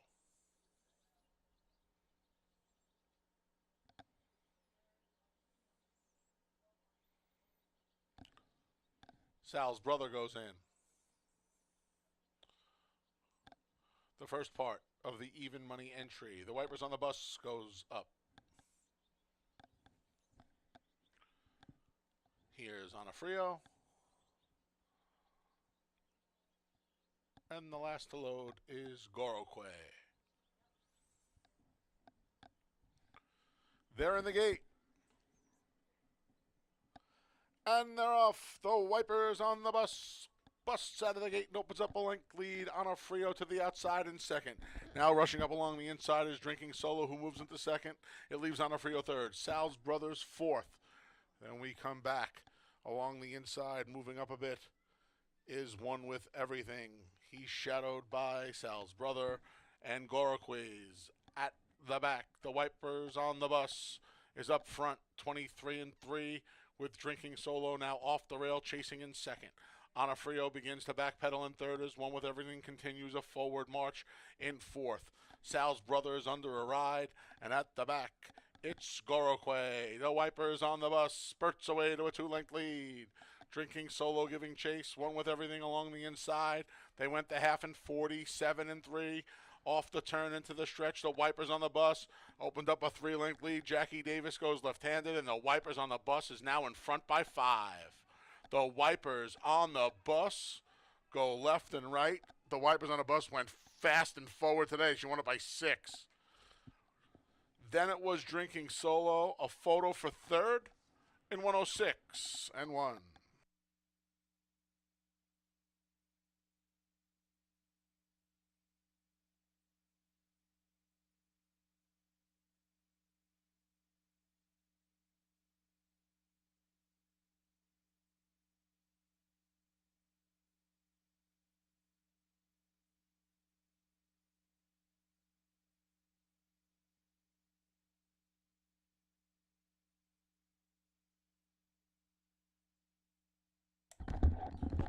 Number 1, the Wipers on the Bus was first. 4, Drinking Solo second. It's a photo for third.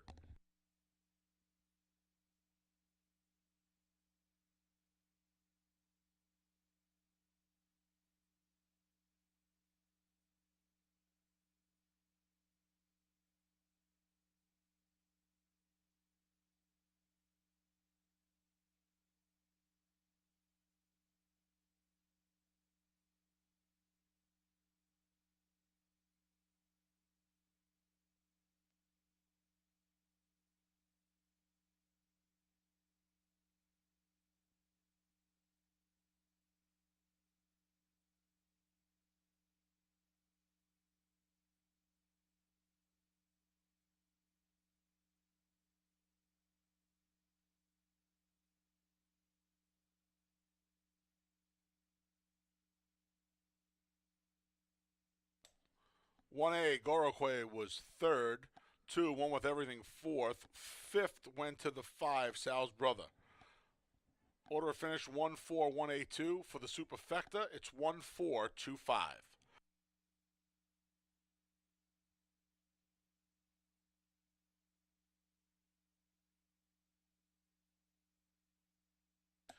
Returning to the winner's circles, the number 1, the Wipers on the Bus. 4-year-old gelding, a son of Tapazar, out of the Silver Deputy Mare, Pieces of Silver, is owned and trained by Rachel Sells. Winning rider, Jackie Davis.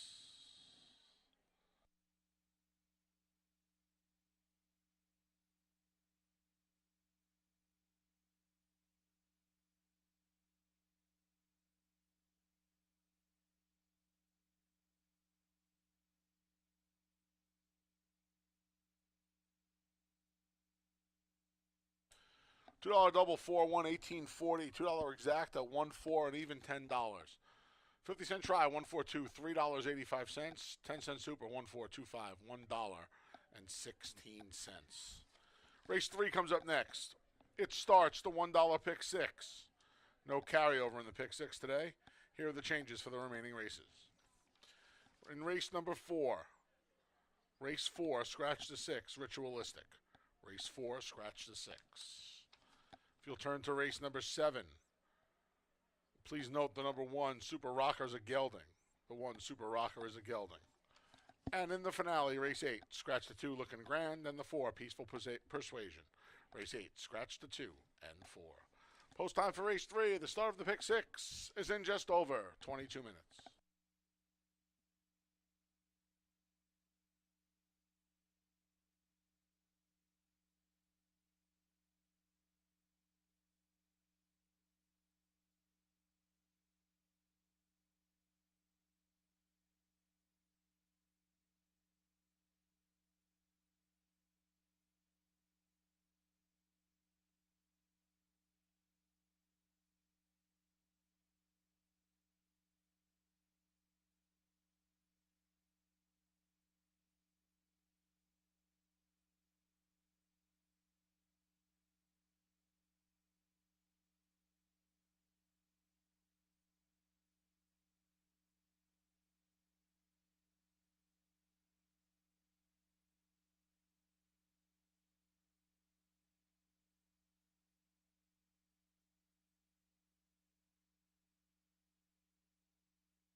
In the paddock 4, race number 3. This race starts the $1 pick 6. Looking back at the second, the Wipers on the Bus, as the main speed, was able to get out there in front of One with Everything. And when that horse had such an easy lead, dropping from a special weight to a 5, they were not going to catch Jackie Davis. The Wipers on the Bus for owner-trainer Rachel Sells. Third race is an allowance race, goes 6 furlongs. And look at the board right now. This is a pretty wide open race, and it probably comes down to trips and as far as who gets the right pace flow in here. The one horse, Devious Banker, has been pretty consistent. Doesn't win a lot. It's got a lot more seconds and thirds, especially at this distance. Only 1 for 14th the distance, but this horse is as sharp as he's been for Jim Patine. This one came off the layoff in a starter allowance condition and ran a solid second behind Coach Bahi, who kind of snuck away after getting on the front end. Now, Devious Banker is kind of at the mercy of the pace, as he's one that sits and makes a run, but it looks like he's going to have some pace to chase with the presence of CJ's Grand Slam from the rail and Golden Rain, who's got a world of early speed from the 2 posts. The 2 speeds are in the 1 and 2 posts. So you got to figure those 2 of them are going to get out there. And with Devious Banker at the 5 post, he's going to be able to sit a trip and maybe make a run. Now, he doesn't win an awful lot, but probably a horse that you can certainly key off of in this allowance event. The 4 horse is Tacony Road, another one that could close some ground. This is his preferred distance. He's run 4 times at 6 furlongs and has had 3 victories of those 4 starts. So he certainly should be able to make a better run. He had a little trouble last time, but it didn't do much for running at all after that. Now, this horse ran a good third the race before. It was Persistent Danger who got the better of the trips. Tacony Road kind of had to circle on the outside. If he can, from the 3 posts, he's actually probably going to get to the rail because the 2 speeds are the 1 and the 2 posts, that maybe he could get a ground-saving trip and have a little impact here to be in the top 3. Those are some of the contenders for the third. We are going to start that $1 pick 6. Got about 8 minutes to post.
The field for race 3 is coming out onto the track.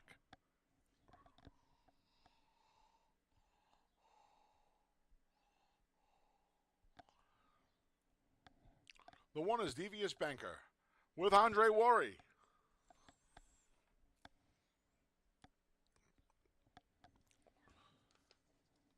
Entry mate Jacoba has Jackie Davis looking for a natural riding double.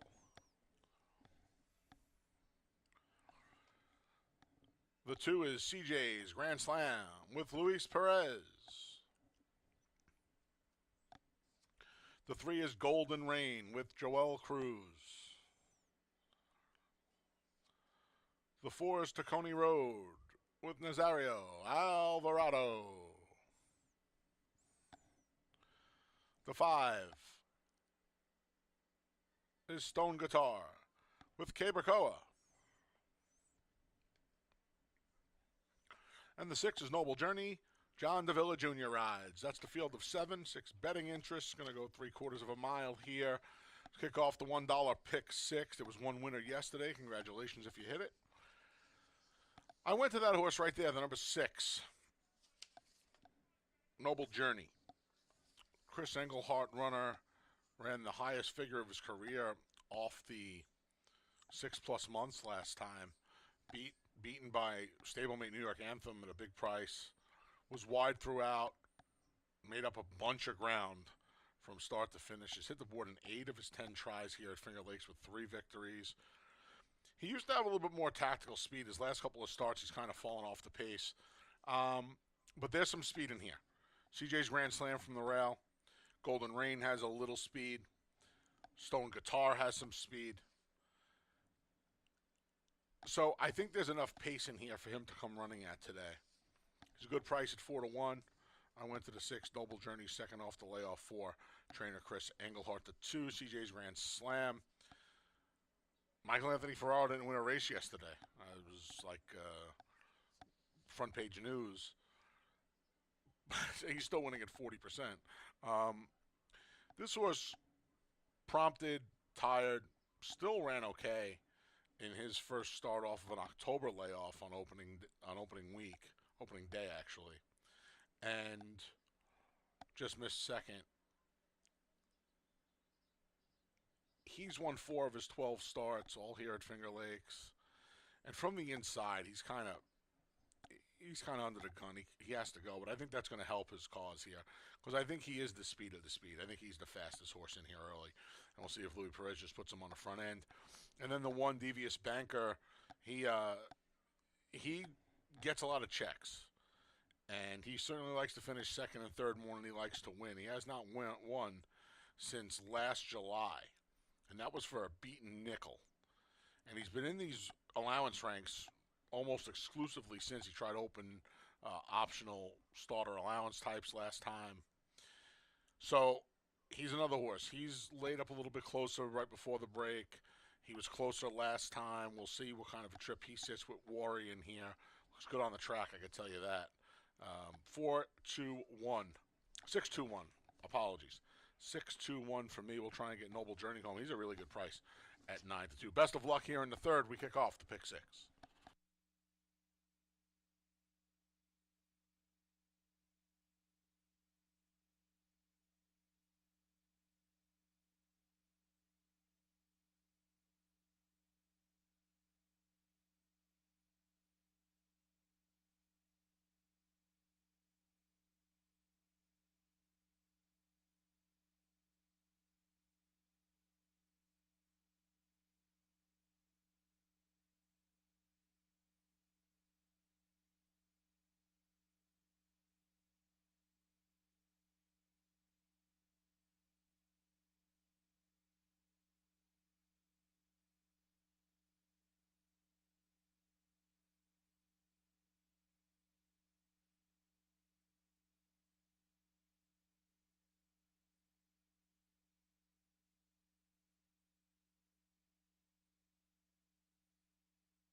Post times in a minute.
The field for race 3 has made its way to the starting gate, and it's post time as we kick off today's $1 pick 6.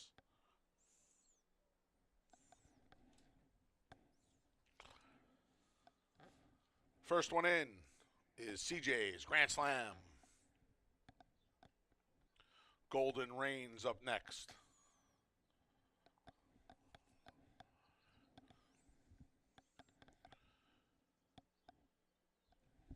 Here's Tacony Road.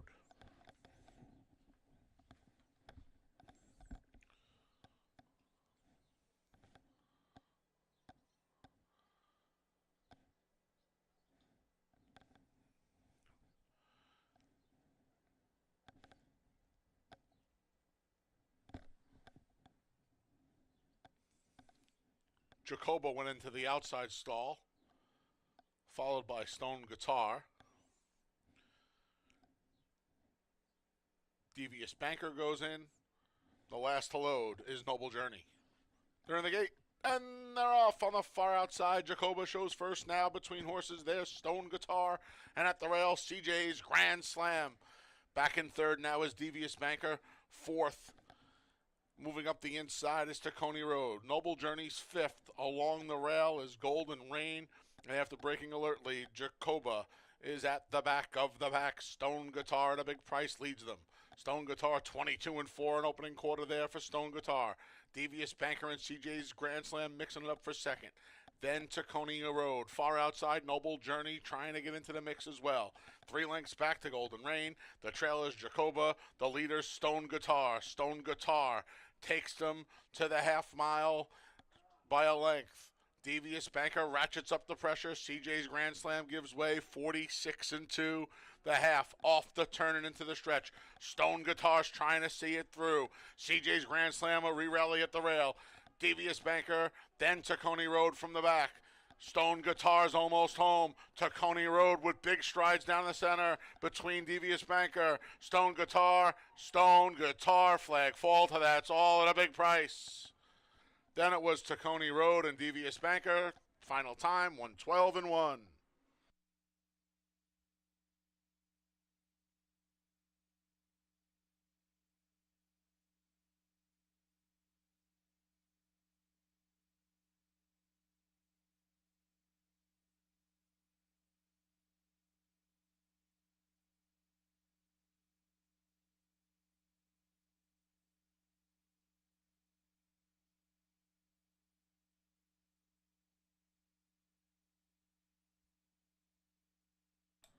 Number 5, Stone Guitar was first.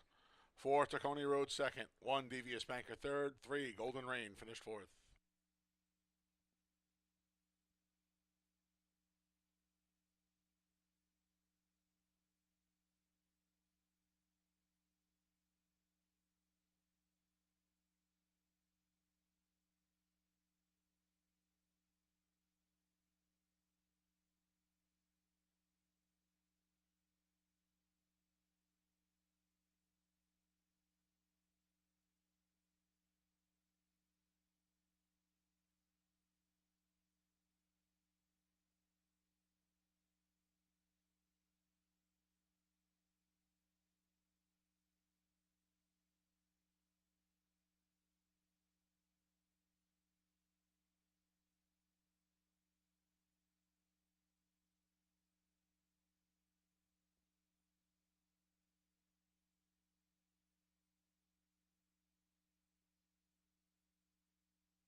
Returning to the winner's circles, the number 5, Stone Guitar. The 7-year-old gelding's the son of Bustin' Stones out of the Budamare Tabuha. The New York bred's owned and trained by Carl J. O'Callahan. Winning rider, Caber Koa, and it's official.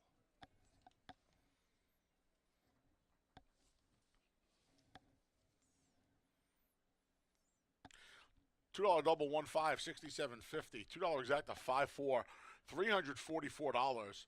50-cent try 541 205 $75, and the 10-cent super 5413 $113.85. Race 4 comes up next. Starts today's 50-cent pick 5. Scratch the 6, Ritualistic. Here in race 4, scratch the 6, Ritualistic. Post time for race number 4 is in just over 22 minutes. Don't forget, folks, come on out Saturday, June 8th, for the 154th Test of the Champion, the Belmont Stakes, live from Saratoga. Gates at Finger Lakes, right here, open 10:30. First post for the Saturday Saratoga card at 10:45. Watch and wager live on all of the action on Saturday, June 8th. Belmont Stakes Day from Saratoga, right here at Finger Lakes Gaming and Racetrack. And speaking of Finger Lakes, on Monday, June 17th, we will have a handicapping contest here at Finger Lakes Gaming and Racetrack. It is free to enter. Like I just told one of the stewards, if it's free, it's for me. Grand prize is $1,000. Top 3 finishers win cash. Register for free in the upper grandstand. The $2,500 handicapping challenge. A fun-filled day of racing, Monday, June 17th. Doors open at 11:30. $1,000 grand prize. Top 3 finishers win cash. Register for free in the upper grandstand. That's Monday, June 17th. And stakes action returns to Finger Lakes on Monday, June 24th. The 3-year-old New York bred will be on showcase. The Ontario County for the Colts and Geldings. The Niagara for the Fillies. Come on out.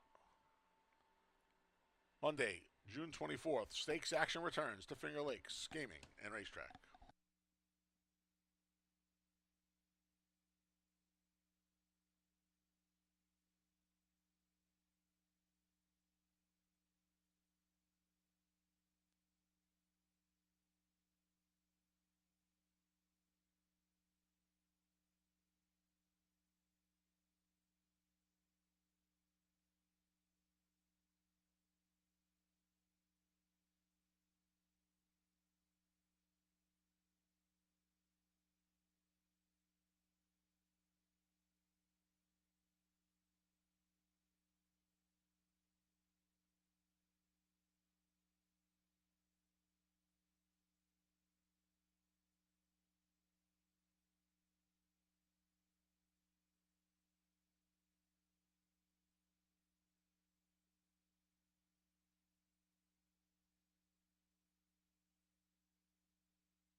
Get ready for race number 4. Big upset in the third.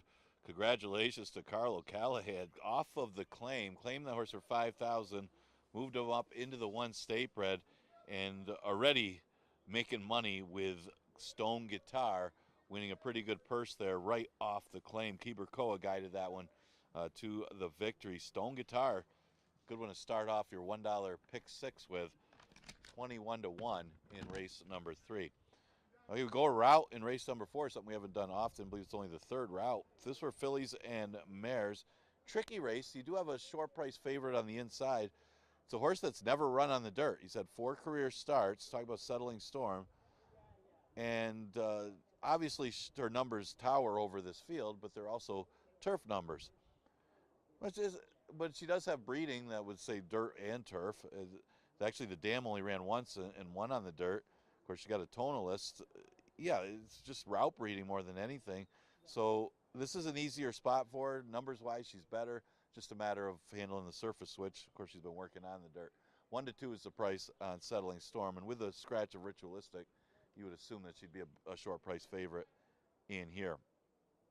The 3-horse Frankie's Rose getting some play as well, but shown nothing in 3 career starts. But she does pick up the services of Jackie Davis. Is getting a lot of early play. The horse that I use second is the 5, Turn Up the Music. Turn Up the Music. You look at her first career start, was against restricted 3-year-olds, but she finished just off the board. A good number in the slop back in March, not that long ago. Other 2 starts, not as good. She turned back last time, and first race over the track, maybe just too short. In that maiden special weight race. So, maybe the stretch out could really help the chances of Turn Up the Music, who's currently at odds of 7 to 1. So only 5 betting interests for this route race. Looks like you're going to get a short price favorite, Settling Storm. Exacta Tri Super Daily Double and Pick 5 starts in race number 4.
The field for race 4, the start of today's 50-cent pick 5, is making its way onto the track.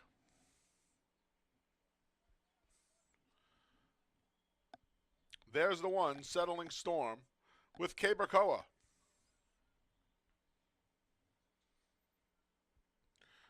The 2 is Jason Liam. Andre Worry rides. The 3 is Frankie's Rose with Jackie Davis.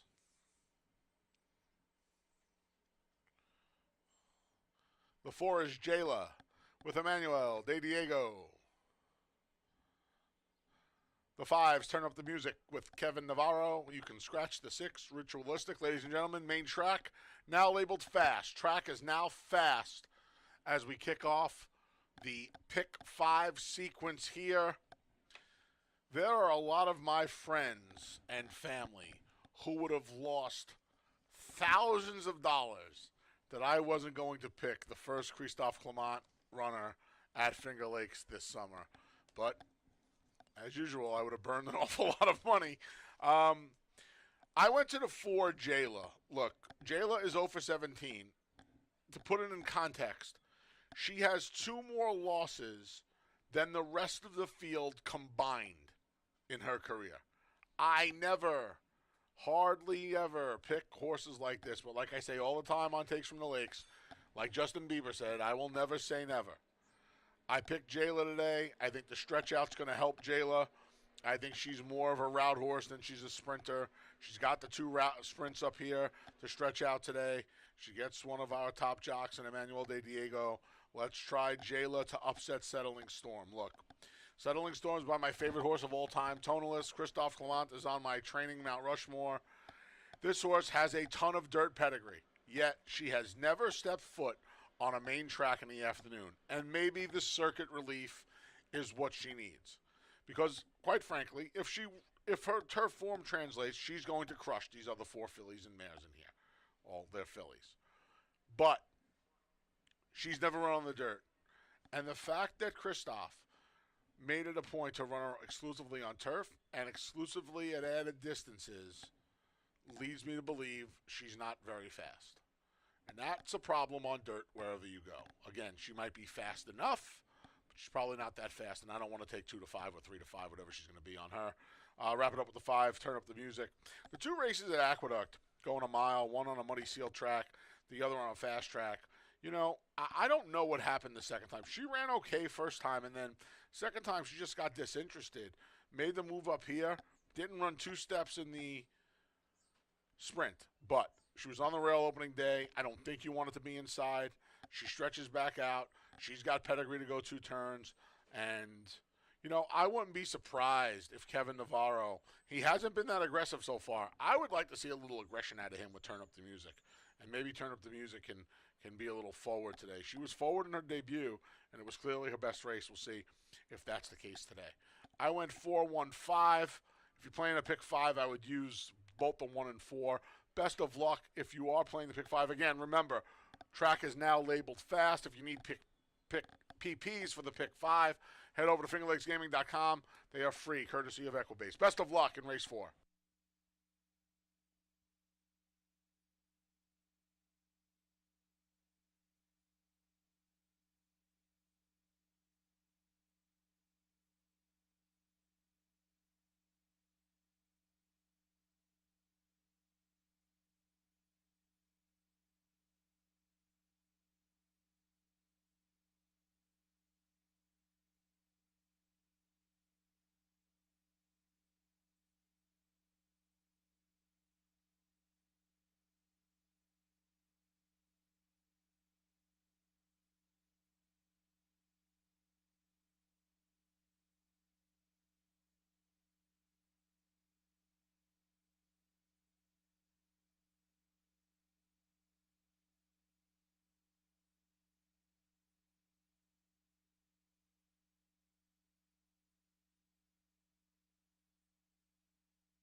Post times in a minute.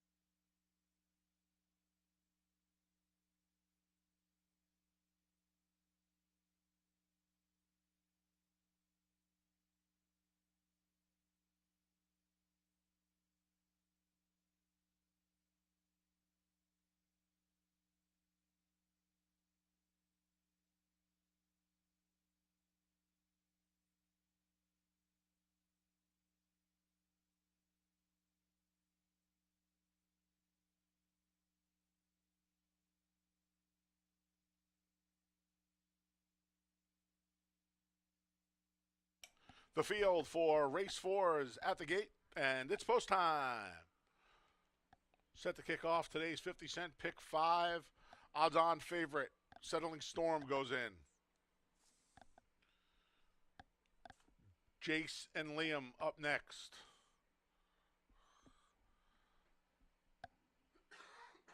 Frankie's Rose is in.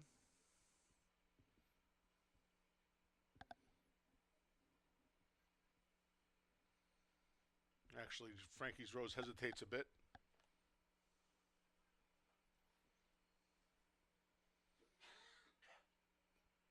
Now she's in. Jayla's next. And the last to load is Turn Up the Music.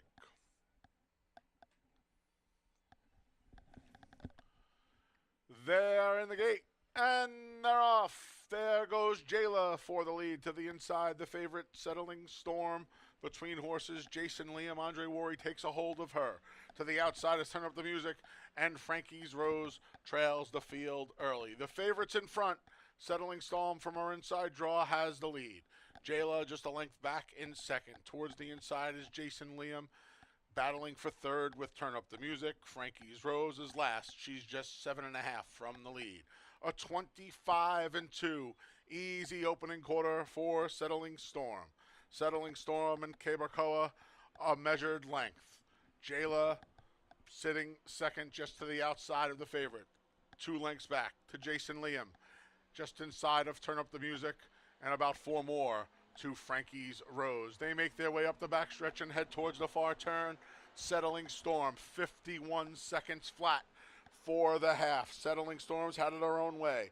Jayla's been latched on, less than a length behind in second. To the inside, Jason Liam loses a touch of ground. Turn Up the Music just moved into third. Far back to Frankie's Rose. They're midway on the turn. Settling Storm. Jayla turns up the pressure. These two have opened up 4 on the duo of Turn Up the Music and Jason Liam.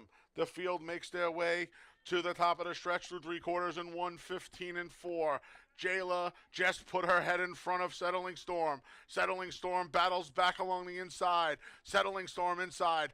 Jayla outside. Settling Storm reemerges with the lead. She's opened up another length and a half on Jayla, who's giving chase, but it is futile chase. They come down to the line. Settling Storm gets the job done by 2. Then it was Jayla, Turn Up the Music, and Jason Liam here in the 4th at Finger Lakes.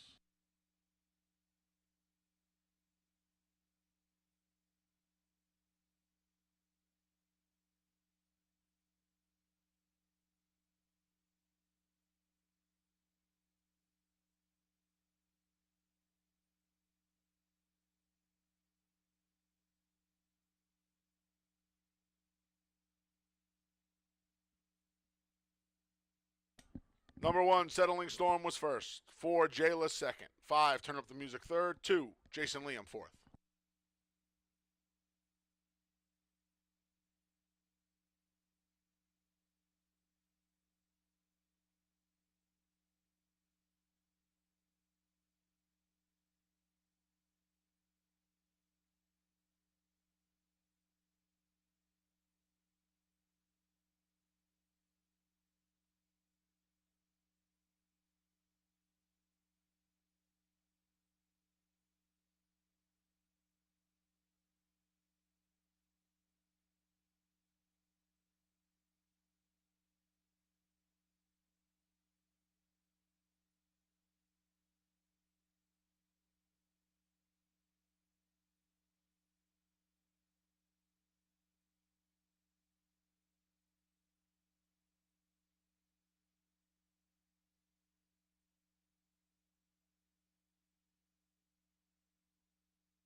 Returning to the winner's circle is the number 1 Settling Storm. The 4-year-old daughter of Tonalist out of the Stormcat mare Storm Tide is owned by Robert S. Evans, trained by Christophe Clement. 2 on the day for our leading rider, Cabercoa, and it's official.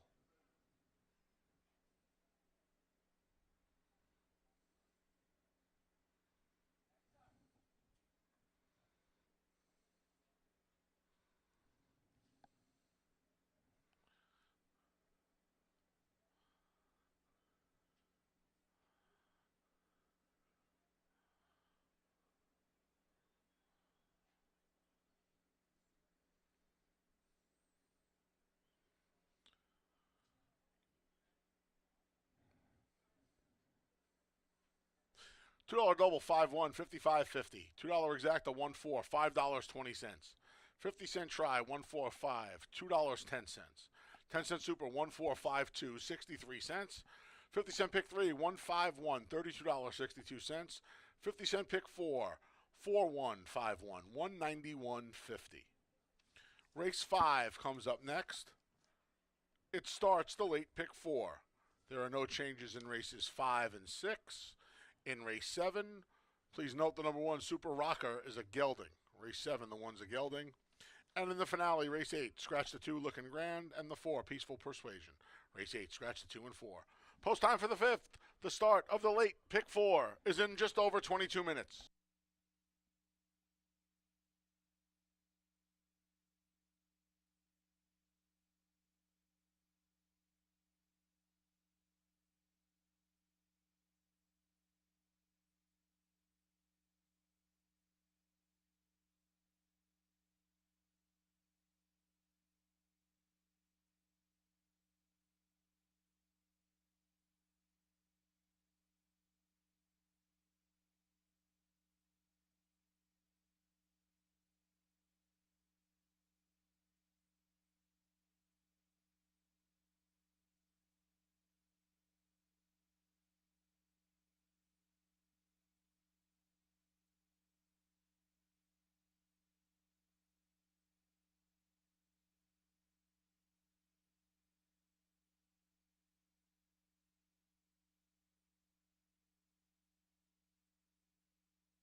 Getting ready for race number 5. Settling Storm does not disappoint as the favorite. Did get a challenge from Jayla, but Settling Storm actually took advantage of some slower fractions as well, doing a 51 to the half.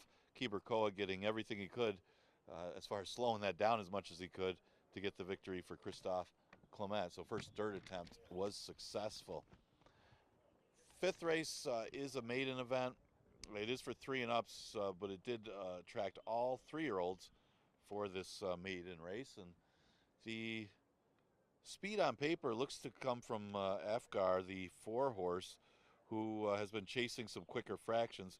You go back a few starts when this horse was running against restricted 3-year-olds, was chasing some fast paces which would put him on the lead here and hanging in there pretty well. Actually, this horse has hit the board in a stakes race in the Damon Runyon before trying a mile and trying older horses. Last 2 races against older horses has a fared well. So basically back against restricted 3s when you consider all the horses signed up here are 3. But the big thing is he does look to have a tactical edge if he is able to get the lead in a relatively paceless field. He's currently at 6 to 5. The 6 is Computa, another one with a similar form as Afgar, as he was running against restricted 3s in the last 2 starts. Tried older at the maiden claiming level. Last race going a mile, didn't fare too well. And again, the form goes the other way against the older horses. Horse that's by Cloud Computing, the Preakness winner, and Dam's only win was on the turf, which is interesting enough. But this horse has run well enough on the dirt that he should be competitive here. We'll try adding blinkers for this race, and he's currently a little cold at odd of 6 to 1. The 1 horse is Halloway for Jacqueline Falk.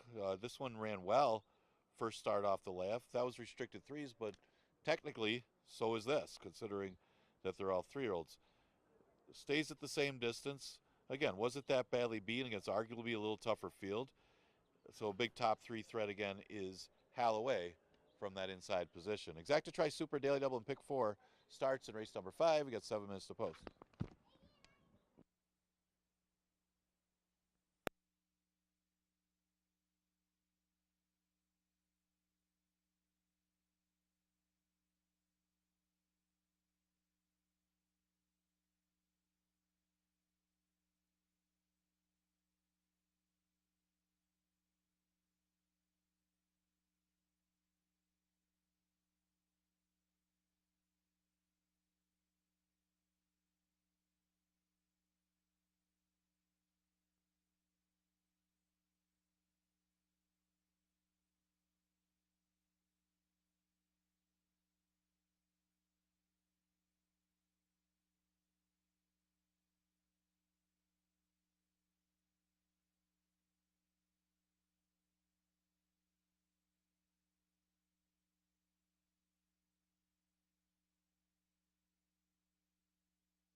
The field for race 5, the start of today's late pick 4 is coming out onto the track.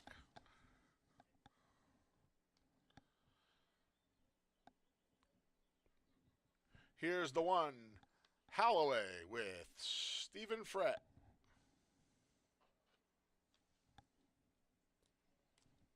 The 2 is Castle Cove Spirit with Andre Worry.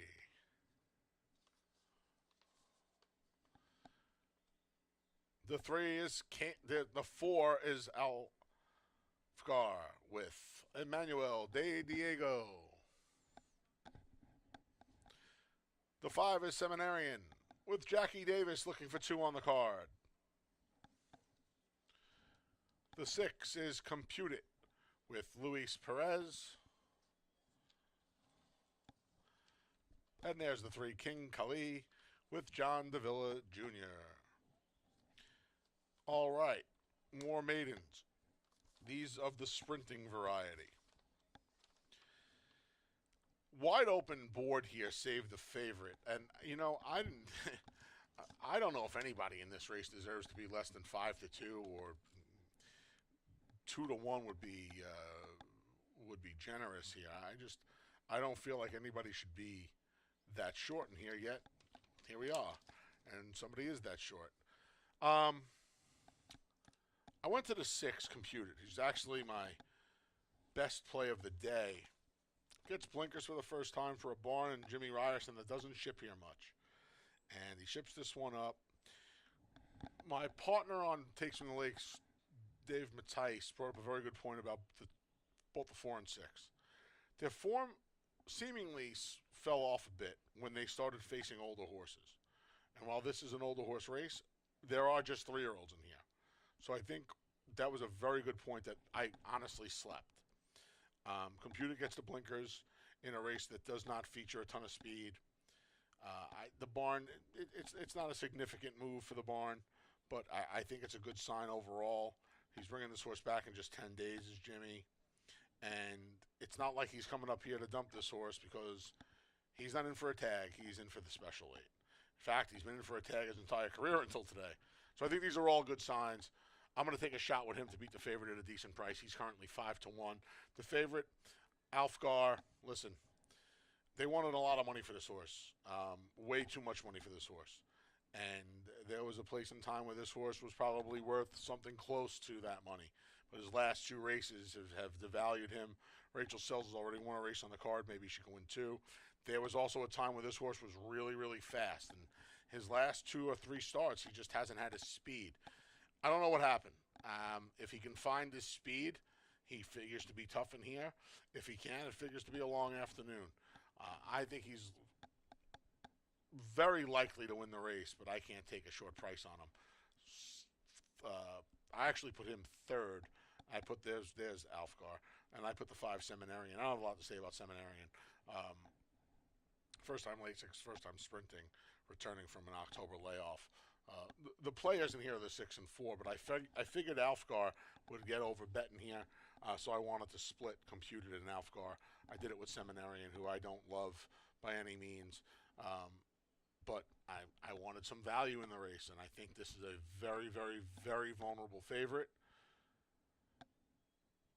And I would take a stab against this horse in the pick 4. I would try and get this horse beat. I would use the 5 and 6. I'd come back with an extra ticket with the 6. And at that price, I'll be playing Compute It to win. Best of luck here in race 5, the start of the late pick 4.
Post times in a minute. 1 minute.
The field for race 5 has made its way to the starting gate, and it's post time.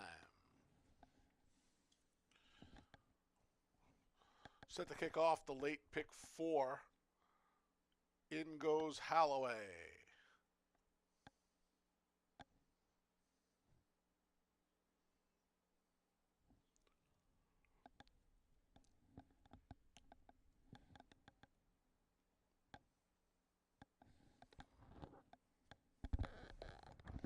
Castle Cove Spirits next.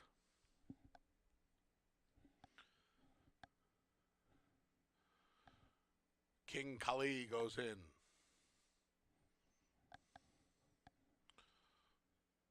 The favorite, Alfgar, is next. Don't forget free PPs each and every racing day, courtesy of Equibase, over at fingerlakesgaming.com. Seminarian loads. And the last to go in is Computed. They're in the gate. And they're off. From the outside, Computed goes to the lead. Challenged in between horses by King Kali. Then Seminarians in the mix as well. Back 2.5 lengths to Holloway. The favorite, Alfgar, has one beaten. It's Castle Cove Spirit. King Kali makes his way to the front. Seminarian right alongside. Dropping back just a bit is Computed. Moving up along the rail is Holloway through a 23-3 tepid opening quarter. The favorite, Alfgar, is 5th, moving between horses. Still 3.5 from the front. About 4 or 5 back to Castle Cove Spirit, who's already under a drive. They're midway on the turn. Seminarian trying to turn up the pressure on King Kali. Here comes Computed with a 3-wide bid. Alfgar, Emmanuel Di Diego just waiting for some running room. 48 for the half. Along the insides, Holloway. Off the turn and into the stretch, led by King Kali.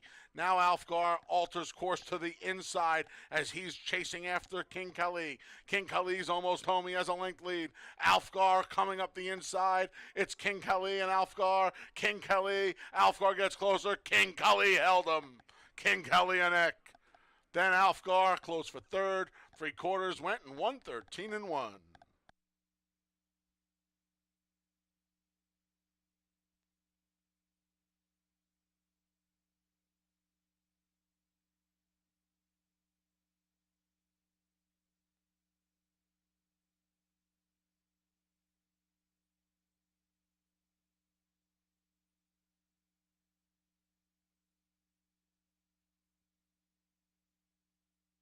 Photo finish. Hold all tickets.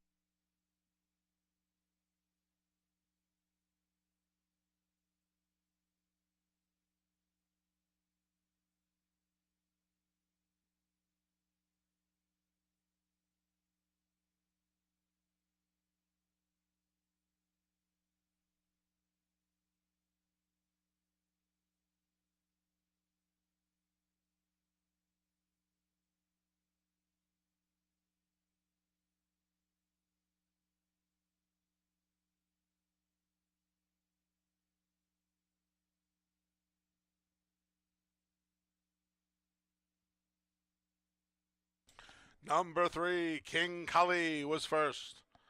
4, Alfgar second. 6, Computed third. 5, Seminary in fourth.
Race 5 is official.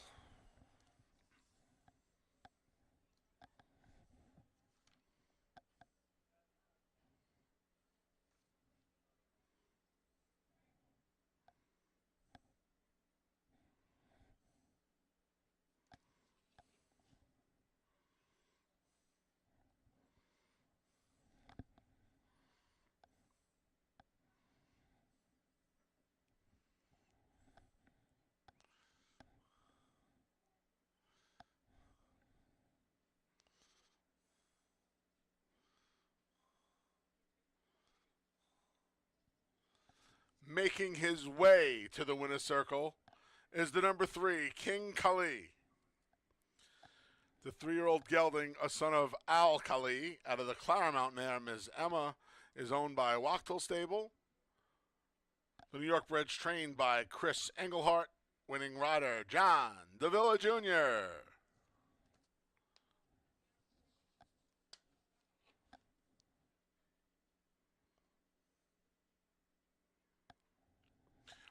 $2 double 1-3 38.40. $2 exact to 3-4 57 even. 50-cent try 3-4-6 68.82. 10-cent super 3-4 6-5 $20.62. And the 50-cent pick 3 5-1-3 121.75. Race 6 comes up next. Kicks off the final pick 3 of the day. No changes in the 6th. Post times just over 20 minutes away.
Folks, don't forget to come out to Finger Lakes Gaming and Racetrack on Saturday, June 8th for the 154th running of the Belmont Stakes. Gates open 10:30.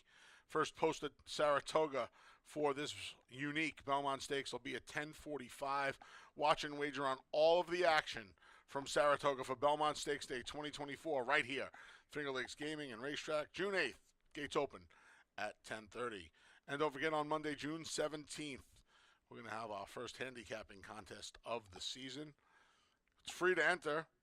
$2,500 handicapping challenge is on the line. Grand prize is $1,000. Top 3 finishers win cash. Register for free in the upper grandstand. That is Monday, June 17th. Doors open at 11:30. The $2,500 handicapping challenge here at Finger Lakes Gaming and Racetrack.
9 minutes to post for race number 6, and that was one of those races where there was no pace to begin with. King Cali and Seminarian were out there in 48. I mean, that was slow. Afgar probably best, but was caught behind horses and sitting off of that slow pace. And by the time he got running, tried to come up the rail, and John Davila does what John Davila does. He's very good in those stretch drives, and he got the victory for trainer Chris Engelhart. That was all Davila. 6th race, 5,000 maiden claimer, going a distance of 5.5 furlongs. See some early money on the first-time starter in this race. A little more route breeding than sprint breeding on this one. Dam's a half to Victory Rally, who was the stakes winner. Interesting that the horses taking some early play. I guess it's a positive if you're backing Disco Princess. Again, more route than sprint, but we'll see how this one does first out. Interesting one I thought was the 4, Ain't No Lady. This one's at odds of 9-1, not getting much for early play, but does take a significant drop in class after trying a special weight the first start. Didn't show much in that special weight, but comes out of a good race. The race was won by Dale Avenue, who did a good time and looked good. The Camp Beck, the horse that was second, came back to win. And then the horse that finished third was a little bit of a disappointment earlier today. But other than that, this horse should be tough for 5,000. The other horse that won for 5,000 earlier in the day that was the Wipers on the Bus. That one took a drop from the special weight to the 5. So it is a significant drop, even though the horse didn't do much in the first start. Well bred. Dam was a stakes winner by Palace Malice. Could be any kind. At least they thought enough to even try the special weight first out. This barn isn't afraid to start him at 5,000. So I think horse could be a player in here, but it's really cold on the board at odds of 9-1. The 7 is Love Thyself, currently at 5-1. Was a beaten favorite in the last start, but did get off slow. Probably lost all the chance at the start, and then the pace was very slow up front. So it wasn't able to make up that ground when they went 47 and change, going 5 furlongs. Out of a multiple stakes winner, Miss Narcissus, Love Thyself, should improve with a better break in this race right now at odds of 7-2. Those are a couple of the contenders here for an open 5,000 maiden claiming race, a very wide open race. Exacta Tri Super Daily Double and Pick 3 starts in here.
The field for race 6 is making its way out onto the track.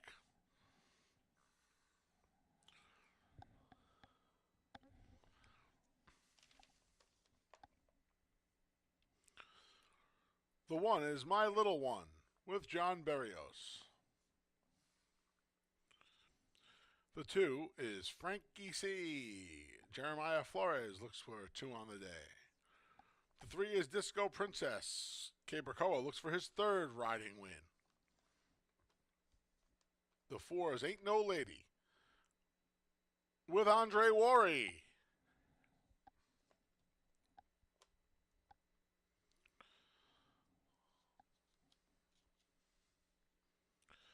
The 5's Little Maze with Emmanuel De Diego.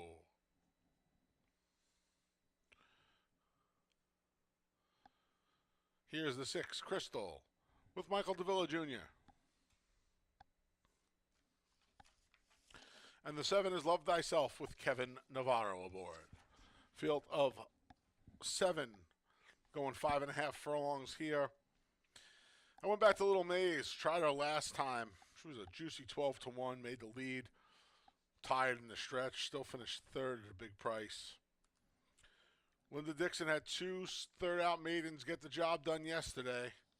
And we'll see if Little Maze can follow in the footsteps of Cant Beck and Miss Wobbles and make it 3 in 2 days. She's currently on the board of 520. I think she's going to be loose again. I think that she's going to go, and Crystal, who sat last time, is going to sit again because her race was better when she sat than when she went to the lead 2 starts back and finished second.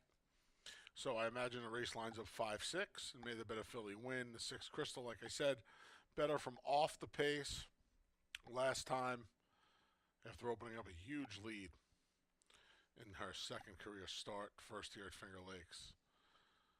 We'll try her second. The 7, Love Thyself, didn't really do much running after breaking a little slowly at the start in her Finger Lakes debut off a bunch of races that were not very good down at Aqueduct and Saratoga. But I think Love Thyself can improve here a little bit with a race under her belt over the course and maybe with a cleaner start.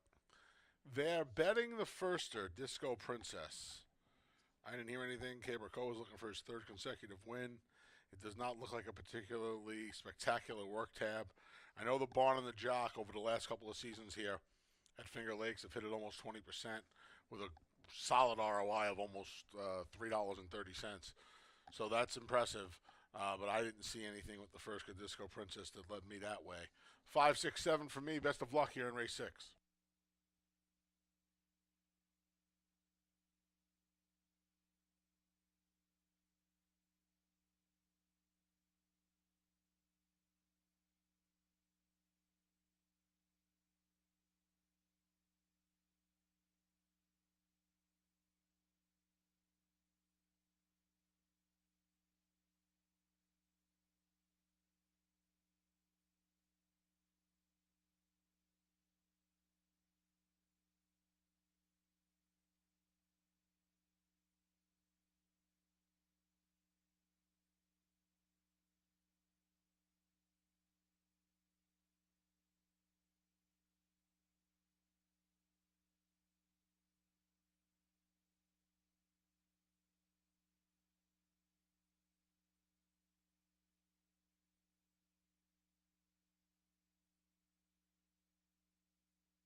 The field for race 6 has made its way to the starting gate, and it's post time.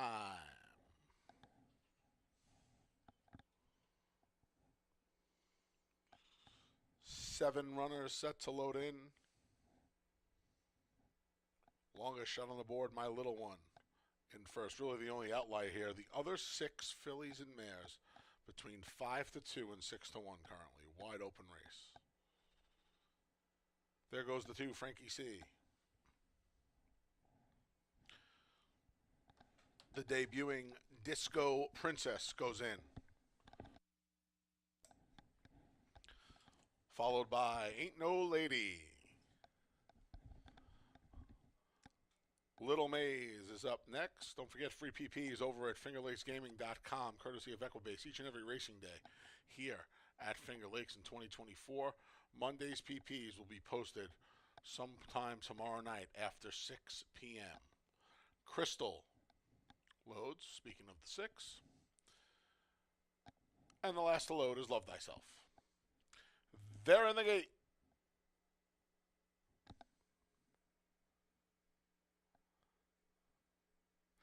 And they're off. From between horses, there goes Little Maze for the lead. She's chased intently by Crystal to her outside. Along the inside, there's Frankie C in third, the firster.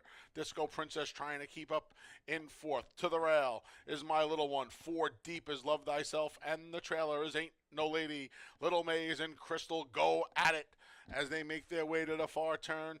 Little Maze inside, Crystal outside, 23-2 for the opening quarter. Disco Princess trying to chime in from third, along with Love Thyself, who's outside in fourth. Gap of 6, back to Frankie C. Then Ain't No Lady and My Little One.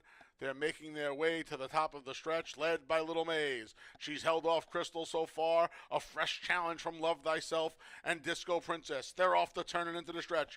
Little Maze trying to see it through. Here's Love Thyself with a full head of steam, and Love Thyself just went right on by Little Maze. Love Thyself coming to the 16th pole with an easy 2-length lead. Little Maze trying to hold Disco Princess for the place. She won't. It's all Love Thyself by 4. Then Disco Princess, Little Maze, and Crystal in 107-3.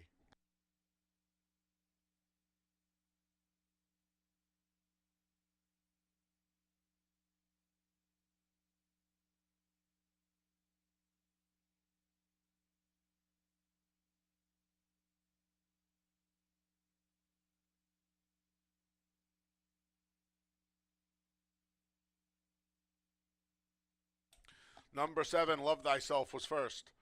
3, Disco Princess second. 5, Little Maze third. 6, Crystal fourth.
Heading into the winner circles, the number 7, Love Thyself.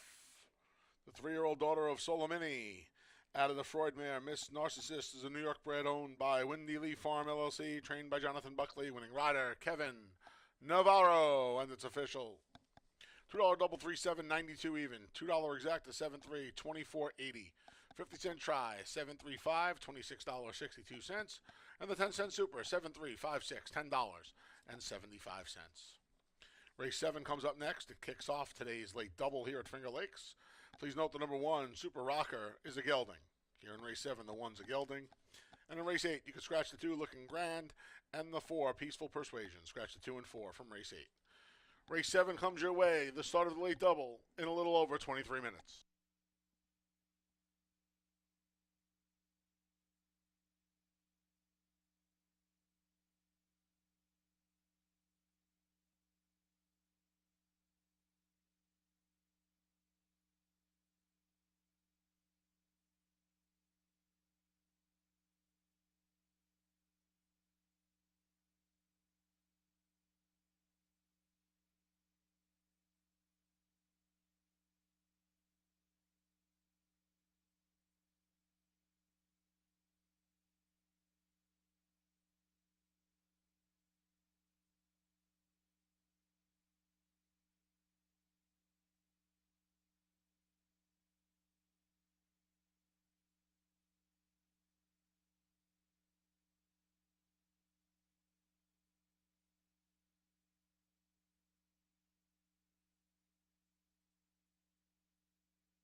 The field for race 7, the start of today's late double, is on the track.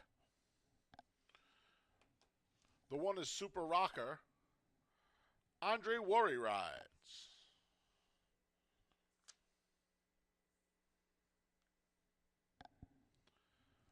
The 2 is Sharpaz. John Davila Jr. looks for a riding double.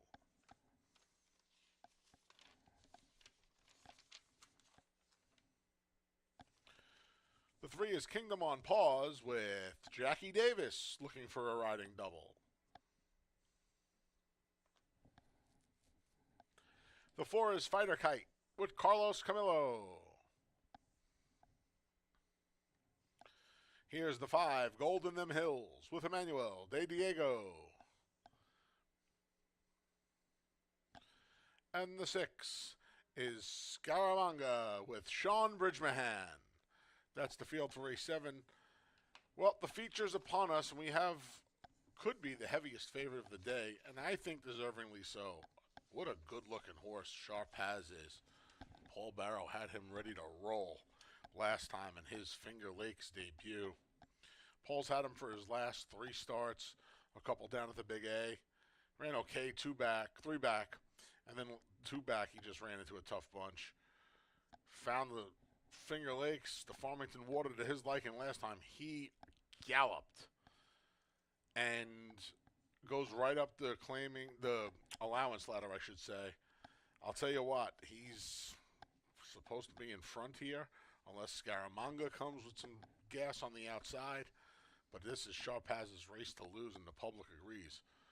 Right now, he is a heavy, heavy favorite with a little over 4 minutes to post. I thought the 1 Super Rocker, a fresh gelding for Bonnie Lucas, could pick up some pieces for second in here. You know what the funny thing is? I don't think Super Rocker's all that slow. It's just he's nowhere near as fast as Sharpaz. So I would like to see Andre Worry try to get him out of the gate and get some position. He's not going to get in front of Sharpaz, but get some position behind Sharpaz and maybe pick up the pieces for second. He's the second longest shot on the board at 15 to 1. That's way too big of a price in my opinion. Coming in from Delaware last fall, he raced at Pimlico, Monmouth, Penn, Aqueduct, and he's given decent enough accounts of himself at all these places that first time over the oval doesn't scare me too much. And then for third, I went with the 4 Fighter Kite, who bumps up from the claiming 11. Now, he was able to run for the 11,000 on the waiver last time by way of his victory in the 2 Life before the break in October of last year. So he kind of had the base on balls. Ralphie D ran him where he was hovering around before the break. He ran well in his return, and now he bumps back up into allowance competition. Give him another shot against the allowance types. Off that last race, I don't think I can blame him. 2-1-4 for me here in race number 7. Best of luck if you're playing a late double.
Post times in a minute. 1 minute.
The field for race 7 has made its way to the starting gate, and it's post time.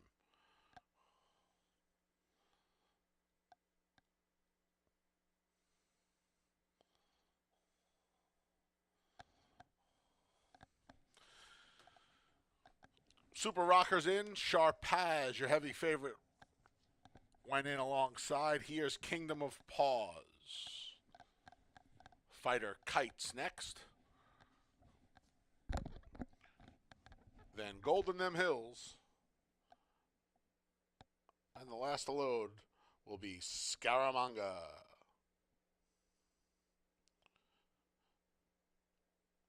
They're in the gate. And they're off. Sharpaz broke a little slowly there.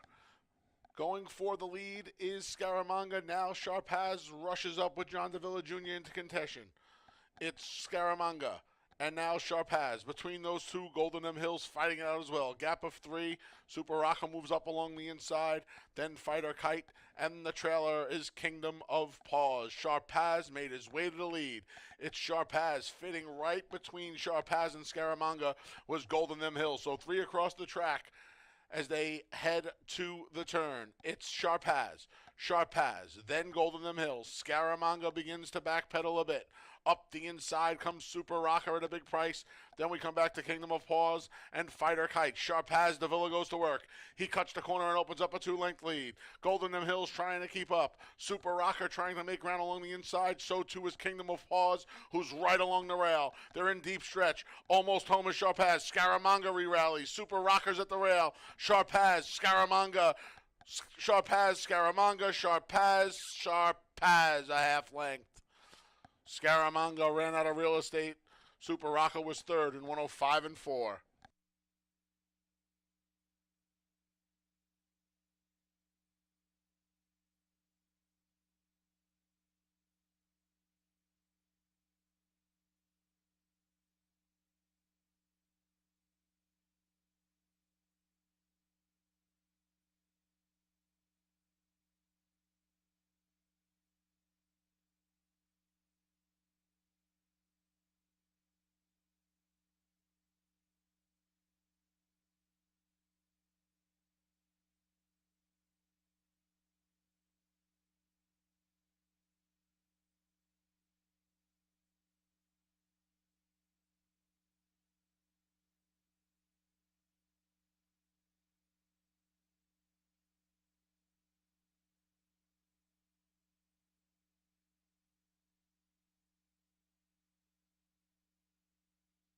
Number 2, Sharpaz was first. 6, Scaramanga second. 1, Super Rocker third. 5, Golden Them Hills was fourth.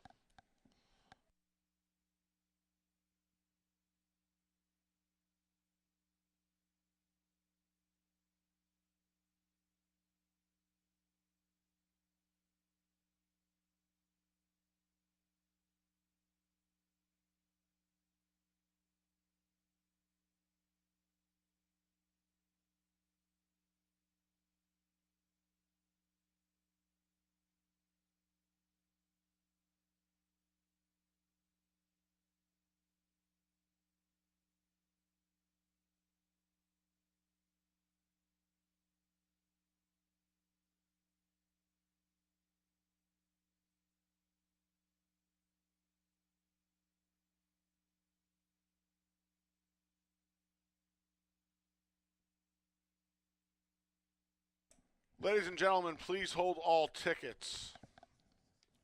A claim of foul has been lodged here by the rider of the number 4, Fighter Kite, who was unplaced in the race, against the unofficial winner, the number 2, Sharpaz, for an incident at the half-mile pole. Once again, please hold all tickets. A claim of foul has been lodged by the rider of the number 4, Fighter Kite, who was unplaced in the race, against the unofficial winner, the number 2, Sharpaz, for an incident at the half-mile pole. Please hold all tickets.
Results stand.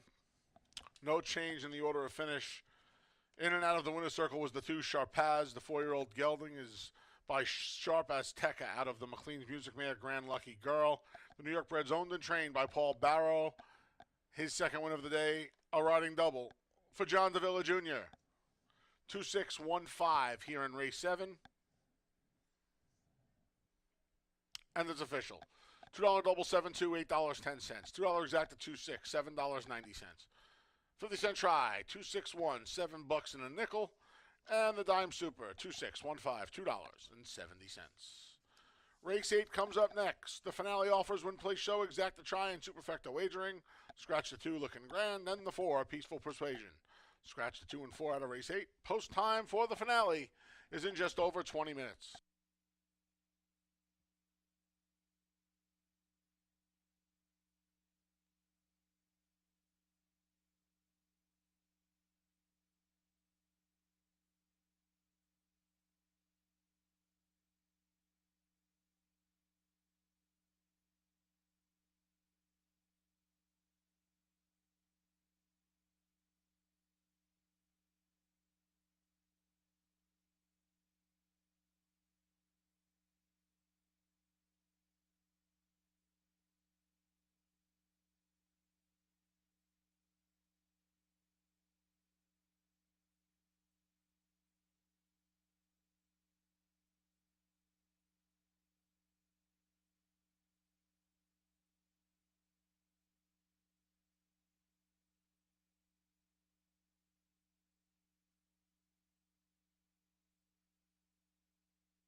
Don't forget, folks, come spend Belmont Stakes Day with us right here at Finger Lakes Gaming and Racetrack.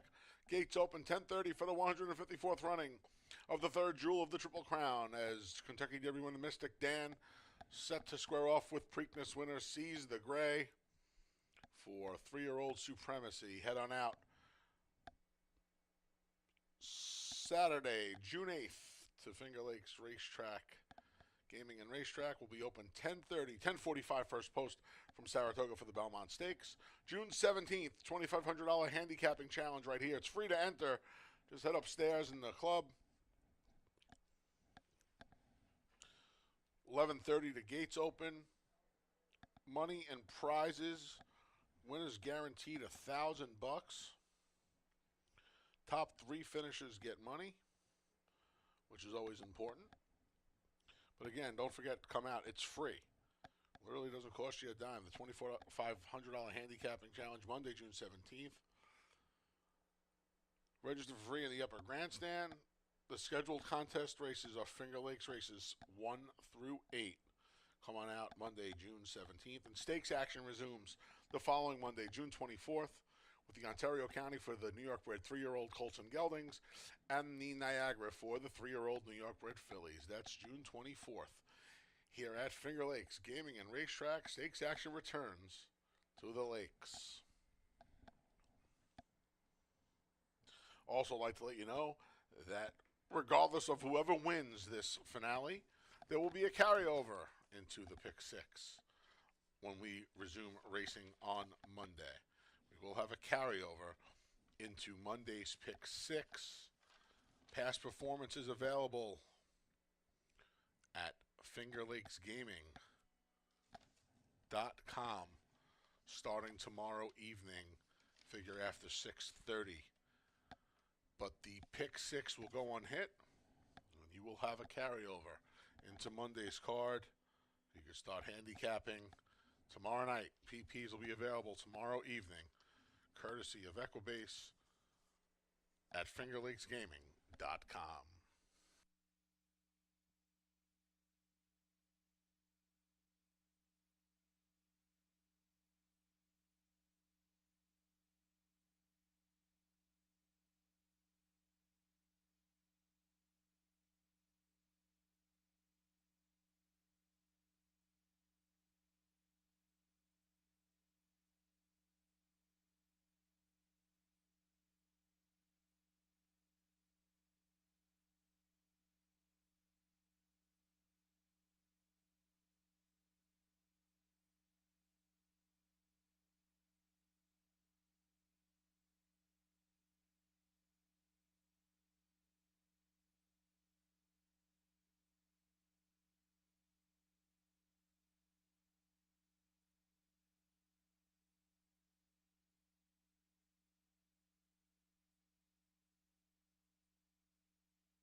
Okay, we're about to conclude this race card and the racing week with race number 8. Just a reminder, we do continue live racing Monday through Wednesday.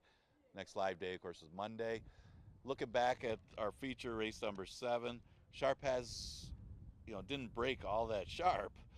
John DeVille was still able to get him to the lead over Scaramanga. Did get a little pressure, and Scaramanga put in a late run, but Sharp has able to hold that rival off and get the victory.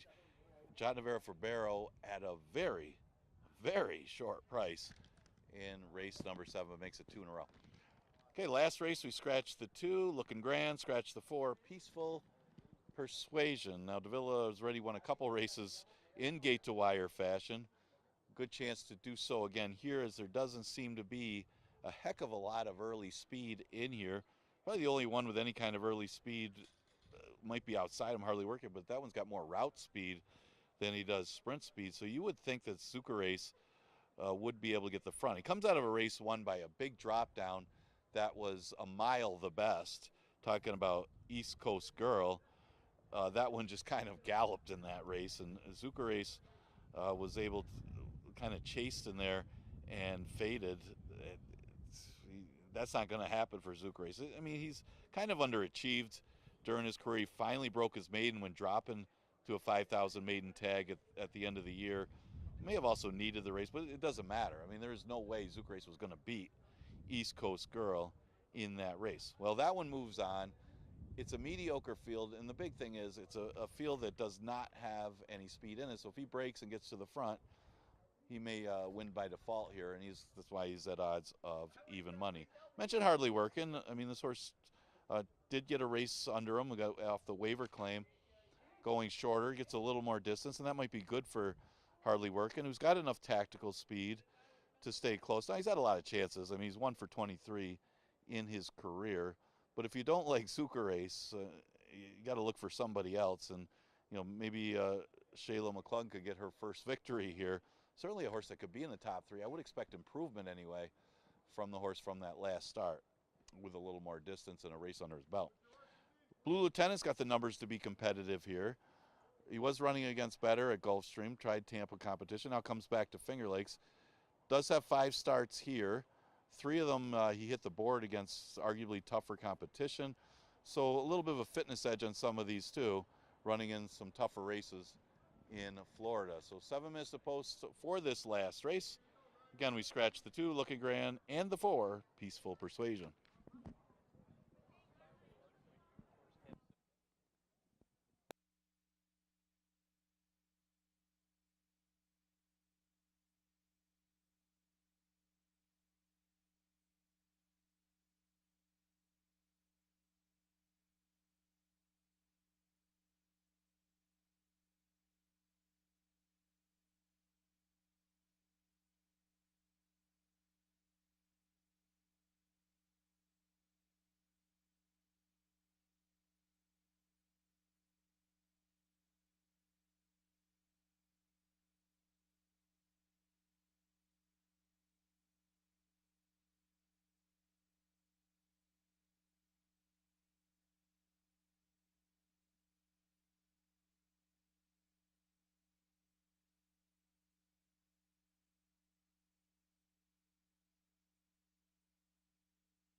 The field for the finale, race number 8's out on the track. Here's the 1 reunion tour with Michael Davila Jr. Scratch the 2, Looking Grand. The 3 is She Speaks Well with John Berrios.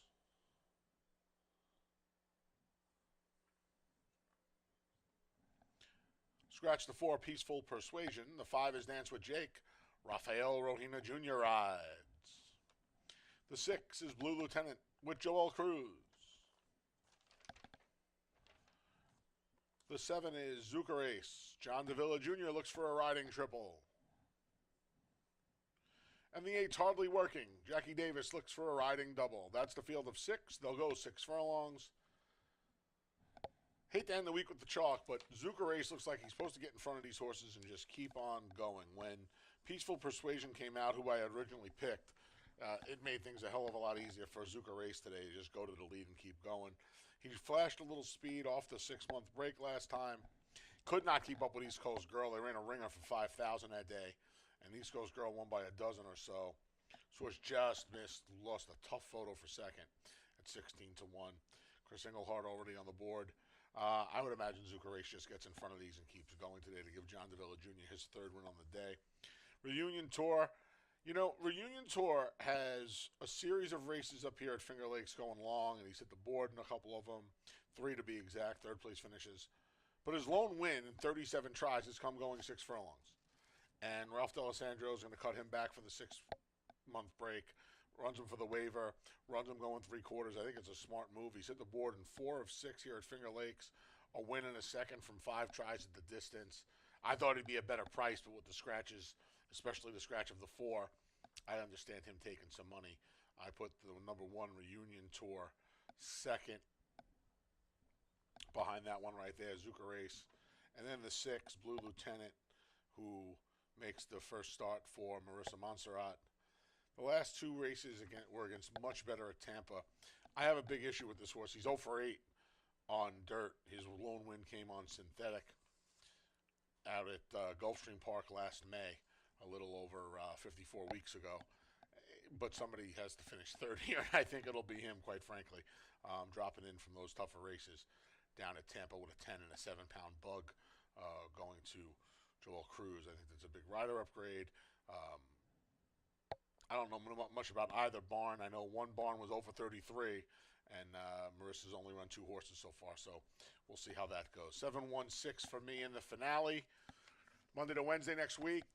Don't forget, starting next week, Wednesday post at 120. We go to 120 for Wednesdays. 115 on Monday. Like I said earlier, there'll be a pick 6 carryover. Those PPs will be available sometime tomorrow night. Figure after 6:30. Head over to fingerlakesgaming.com. Take a peek at those PPs for Monday and get started on the carryover. Full week next week as we get ready for the Belmont Stakes here at Finger Lakes as well. Simulcasting opens at 10:30. Full card simulcasting from Saratoga for a very unique Belmont Stakes 154 this season, 1.25 miles. The Derby winner, Mystic Dan, squares off with the Preakness winner, Seize the Gray. It's amazingly just 10 days away. We wrap the Triple Crown. And you can simulcast and watch all the action right here at Finger Lakes. We'll see you Monday, 8 live with a pick 6 carryover. Starts at 1:15. Best of luck in the finale. We'll see you on Monday.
Less than a minute. Field's making its way to the gate.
The field for race 8 has made its way to the starting gate, and it's post time.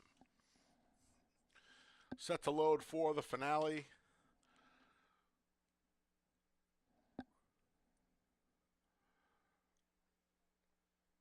Reunion Tour is going to be the first one to go in.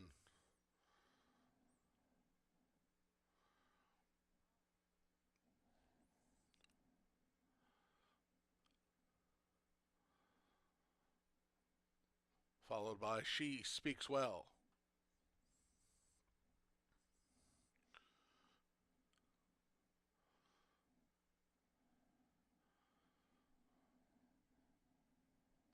Here's Dance with Jake.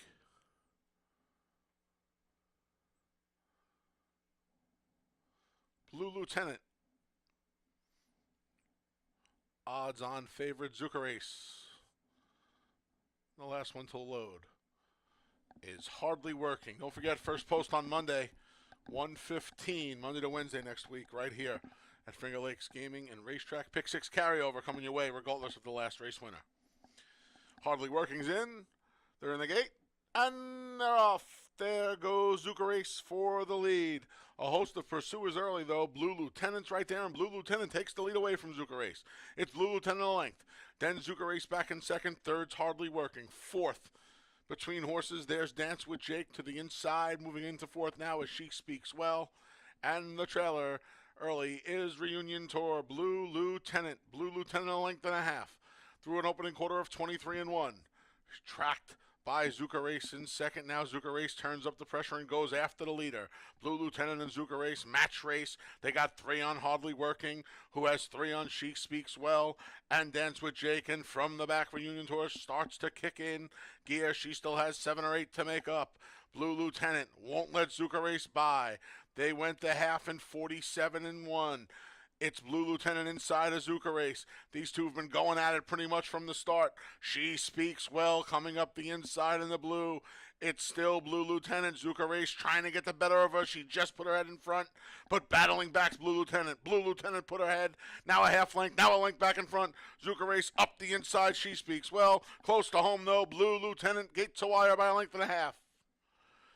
Then She Speaks Well. Zuka Race was third. Dance with Jake rounds out the super. Final time for the 6 furlongs was 1:13-4.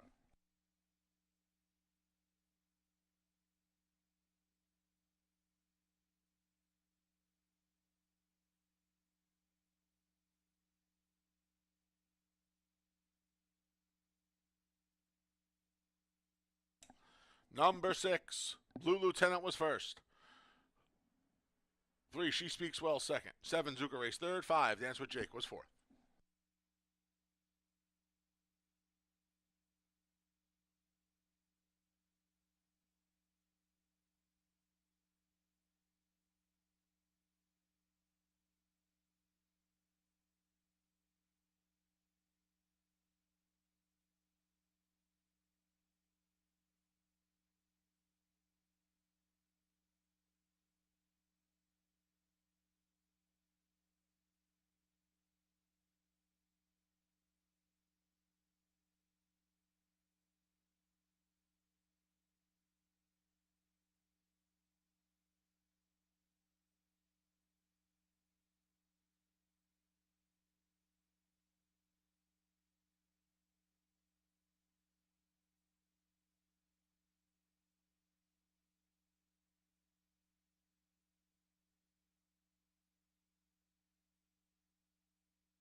Returning to the winner's circle is Blue Lieutenant.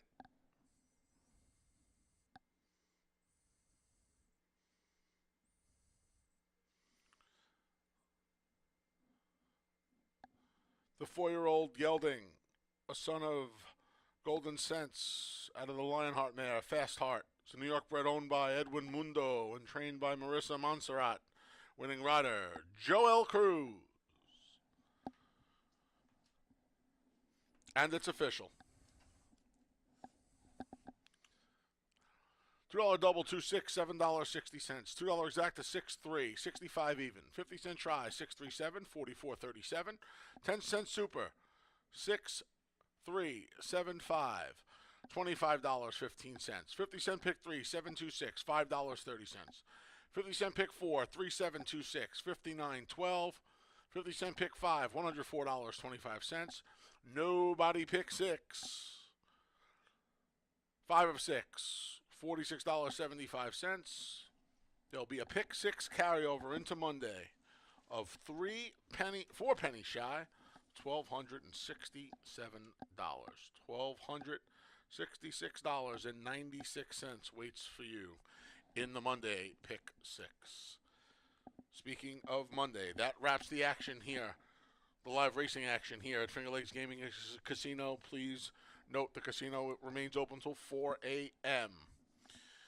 Live racing resumes Monday with an 8-race card at 1:15. On behalf of the broadcast team, staff, and management here at Finger Lakes Gaming and Racetrack, I'm your track announcer, the Big A, Anthony Stabile. Thanking you for joining us today. Please arrive home wherever you're going safely. We'll see you on Monday. Have a great night.